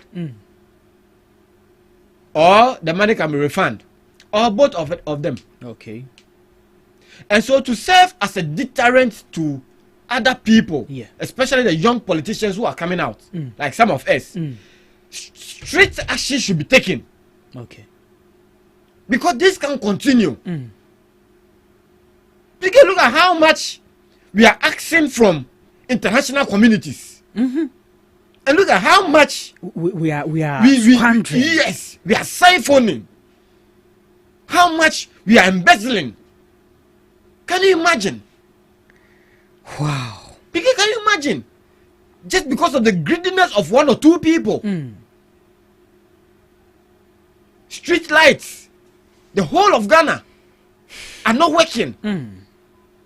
And monies are people are putting monies in their pockets. Like Kennedy Japan say, I'm from Sika to say, or should I any what is it? What is it? You know, when I heard this issue, I was like, God, abun some gem no krano. I mean, me, I'm not part, I'm not going there. Abun some gem no krano. Mo ko hono. Obia na ko hono mo, and as omo sector abun some gem mo. Why do you ask God that? Yeah, because somebody's stealing a goat and somebody's stealing 558 million. No, can't almost be about some gem crop. They should have a segment for. Yes, I think that would be some sort of partiality when it comes to God's side. It's serious, oh. I know. I bet some sort of partiality, and then you have to ask God some questions when it comes to that. Some of us will be heavy. We will ask him because look, because this monies, because because of this monies, people are dying. Because these are the same monies we could have used. Sure. To help people. Sure. Because of this monies, people are not attending schools. Because of this monies, people are dying on the roads because we are not getting money to construct roads. Good roads. So it's not just about they siphoning the money. It's about the effect it's having on us. Yes. It's about the effect. Because these are monies we can use to save lives, to do other things, to improve the country. Because it's money that we need to develop the country. And it's going into people's pockets. It's going to people's pockets. And the worst aspect is they use this money or they create an account outside the country. And then on top of it all, you see, because there are some people, if they don't misconduct themselves in public holders, will still not be poor. Will still not be poor. So why? What is it? To the extent that the NSS personnel's money allowances, you use it as a collateral for loan. Was the loan used to pay NSS, or it was for just private use? Okay, what is wrong? I keep on praying that look, some of us in future when we hold office, we shouldn't be tempted to do this kind of things. Sure. Because it's heartbreaking. Sure. It's heartbreaking. Sure. At the end, I keep on saying, "Ne mama be catch your home say, O papa mbobra, o papa mbobra." Meanwhile, these are stolen monies. People are still enjoying their father's inheritance. Some you manage their fathers and their mothers, their parents stole down. They are still enjoying it till now. Yeah. Just that yenchi because this is very serious. And I think the OSP, the Attorney General, has the full backing of the president. Okay. The full backing of Ghanaians. To deal with this issue. Wrap it up for me, Gode. You understand? On this so issue. it's not only about the NSS scandal. Okay. There are a lot on the list. Okay. That I think Ghanaian needs to pay much attention to. Give the full support the president and the Attorney General needs. The OSP needs. So these things will not keep on occurring every single time government changes. What do you think should be done, especially in the digital system, to make sure there are no loopholes for these things to happen again? Because you see, sometimes it's because they are not even competitive deals when it comes to this softwares and other things. Okay, that's fair. You get it? That's fair. Yes, it's a sole contract. And so, if that person you are giving the contract to, this same person you are telling that, look, I want a loophole where I can make sure you understand. Yeah. But if you should make it competitive, we should make it competitive. Open to Ghanaians. Sure. Whoever comes up with the most secured software. Secure software. Okay. These things wouldn't be happening. You get it? These things wouldn't be happening. Sure. And so there are a lot of things we need to be looking at as a country. Okay. So these things can go down. If not going off at all, it can go down. Sure. Because at the end, we need all these things to function as a country. Definitely. You understand, PK? Yes, sir. So please, let's not politicize this AG's work or AG's duty. Yeah. To detail Ghanaians on issues about this corruption scandal. Okay. Because we made Ghanaians know that when the NDC assumes office, these are what they will do. All right. And so it's not news that the AG is coming out to make Ghanaians know that, in fact, this is what you voted us for, and this is what I'm doing. Sure.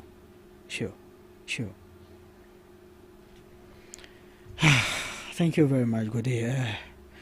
Our time is almost up, and this is where we'll be drawing the curtains on the show. But your last words before we leave the studios. And so let me say a very big good morning to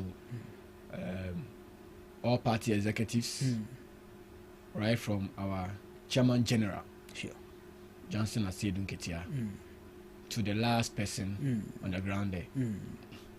I keep on saying that I'm a grassroots member. And so anytime I get the opportunity, I want to acknowledge the grassroots of NDC. And then let them know that some of us are not better than them when it comes to communication. It's just that, again, some of us have got the opportunity to be representing the party on air. Definitely. It also doesn't mean that coming on air is the only venue which shows that you are working for the party. You can still be in your own corner, in your own constituency, and then work for party and the country as well. So everybody should stay calm. Party members should stay calm. Let's keep on working to support the NDC and to support the government as well. Okay. Thank you very much, Mr. Ayamba Godwin. And thank you to our listeners for making time with us. But yes, before we vacate the studios this morning on the breakfast show, first I want to commend the government, especially the Attorney General, with his entire oral team, the NDC government, for coming up with this oral operation. And in regards to the oral operation, the NSS scandal, for those who are yet to actually understand the weight of the scandal, the NSS, the National Service Secretariat, is where our kids, our brothers, our sisters, our grandchildren, after school, hold their service under. That's the institution that holds them, post them for their national services. Until bonsa oba we school say abanya posti me akọ wa posti me afin kran edemako tamale oba afiri wo nchen chi okoso maban intern no e wo sa aban ma no sika kakra bi na ode to ne ho e de hwehwe ne ho akwan obi wo kra okọ no na wakogi loan de akọ high down because dan no ya aban na be high ma ho sa sika 557 cedis a omunya at the end of every month no nipa ye de omato ano so omonhwe se sa sika no beba ye nkola ye nche no sa nipa yi at na sika no so ebi kura de sika no akwaje bosia ana ye ma no bre obi to meet na 6 months na sika aban de be ma na ode beto aduane kura di no ma na e wo se osan free fie na free esende na gari ni sheto kakra ansa na watumi anya bibi kura di nipa omo nya Ghana fo nipa kra omo nya nipa mpo ana omo ya find the way a create omo din e de ato payroll na so ana aban sika ekọ omo ho enti se me ameti ye me nya NSS ni bio enso ni ye use me details e de ato payroll so enti se sika ni yetua me a na akogu omo kotokum sa sika nyina wo ho anka ye betum di ahwe nurses ya na anu ye omo call strike ma ye nya binum a omo ekowo ma omo mawu ye because na nurses ni wo mbetum ahwe wo ye nya yarefo omo da hospital a omo enyo obi anhwe omo nti omo ahwe omo nkwa because nurses akwa strike if you say aban sika anka wo so de ye niam ebe hi omo no sika ni wo nti na sa sika yi ye wo nipa bi omo atena se abopo fa kwan bone so siphon sika no they are embezzling the money into their own pockets. I want to talk the local language so that most of us can really understand. Enti sika do 548 million Ghana cedis since 2018 na ya siphoning into people's pockets in a corruptive way na omaine suffer. I really want to thank the oral team, and greater thanks goes to the Fourth Estate. They took it upon themselves to dig into this scandal, bring out the revelations, and make sure the right institution gets hold of it. Because last year, heading towards the elections, we realized that the Fourth Estate wanted to bring out this scandal. And the government in power then, the people in power then, sought an injunction against that operation. And the court granted that injunction into a moment to me and found out. Until sa buying society, now oral team buying to play, and then they gave it to the oral team, and the oral team has done due diligence to make their own findings and come out with this revelation, and it's going to save the nation a whole lot of money. So we thank the Fourth Estate too, Manasseh and his team. But we are pleading with the government, the Attorney General, Minister of Justice, that make sure justice is served on behalf of the people of Ghana. Let this set a precedence for all other politicians, even in your own party, that not a single act of corruption is going to be tolerated anymore in this country. We can't go and beg outside for peanuts, and in our own country we squander the money selfishly. Shayenga kwan accident esisi so 1-2 accident because a kwan nye she street light wa Accra ene Ghana miai bebree street light be anywhere function asika wa ye betum de aye no na obakofo afa kwati kwan na wa wi asika na go ne nkwa ne botom.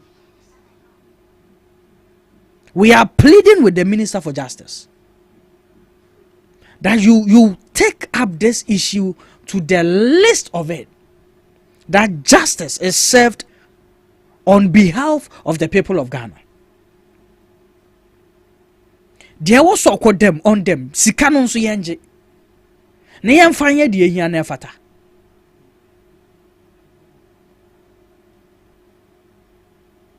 Yet sika so ana ekom din sa na yampa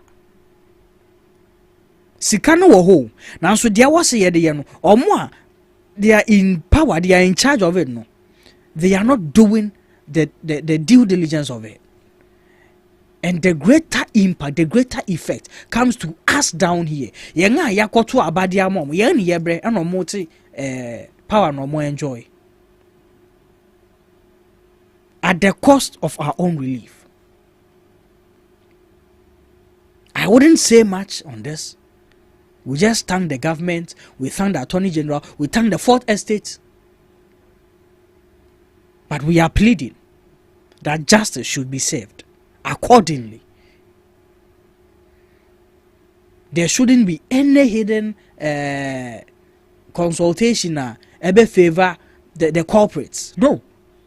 They should be brought to justice fairly and duly. Ye tax ayetuya ene saa sika na omaji e de egu ombotom se wunima nti mo amo se there's a witch hunt. No, this is not a witch hunt. This is your tax money. The person enjoying that money wabe tuya oba school fees amanada. Let's not make excuses for politicians. Let's not defend them even on the wrong side. They are there to serve us, and when they go wrong, we need to hold them accountable.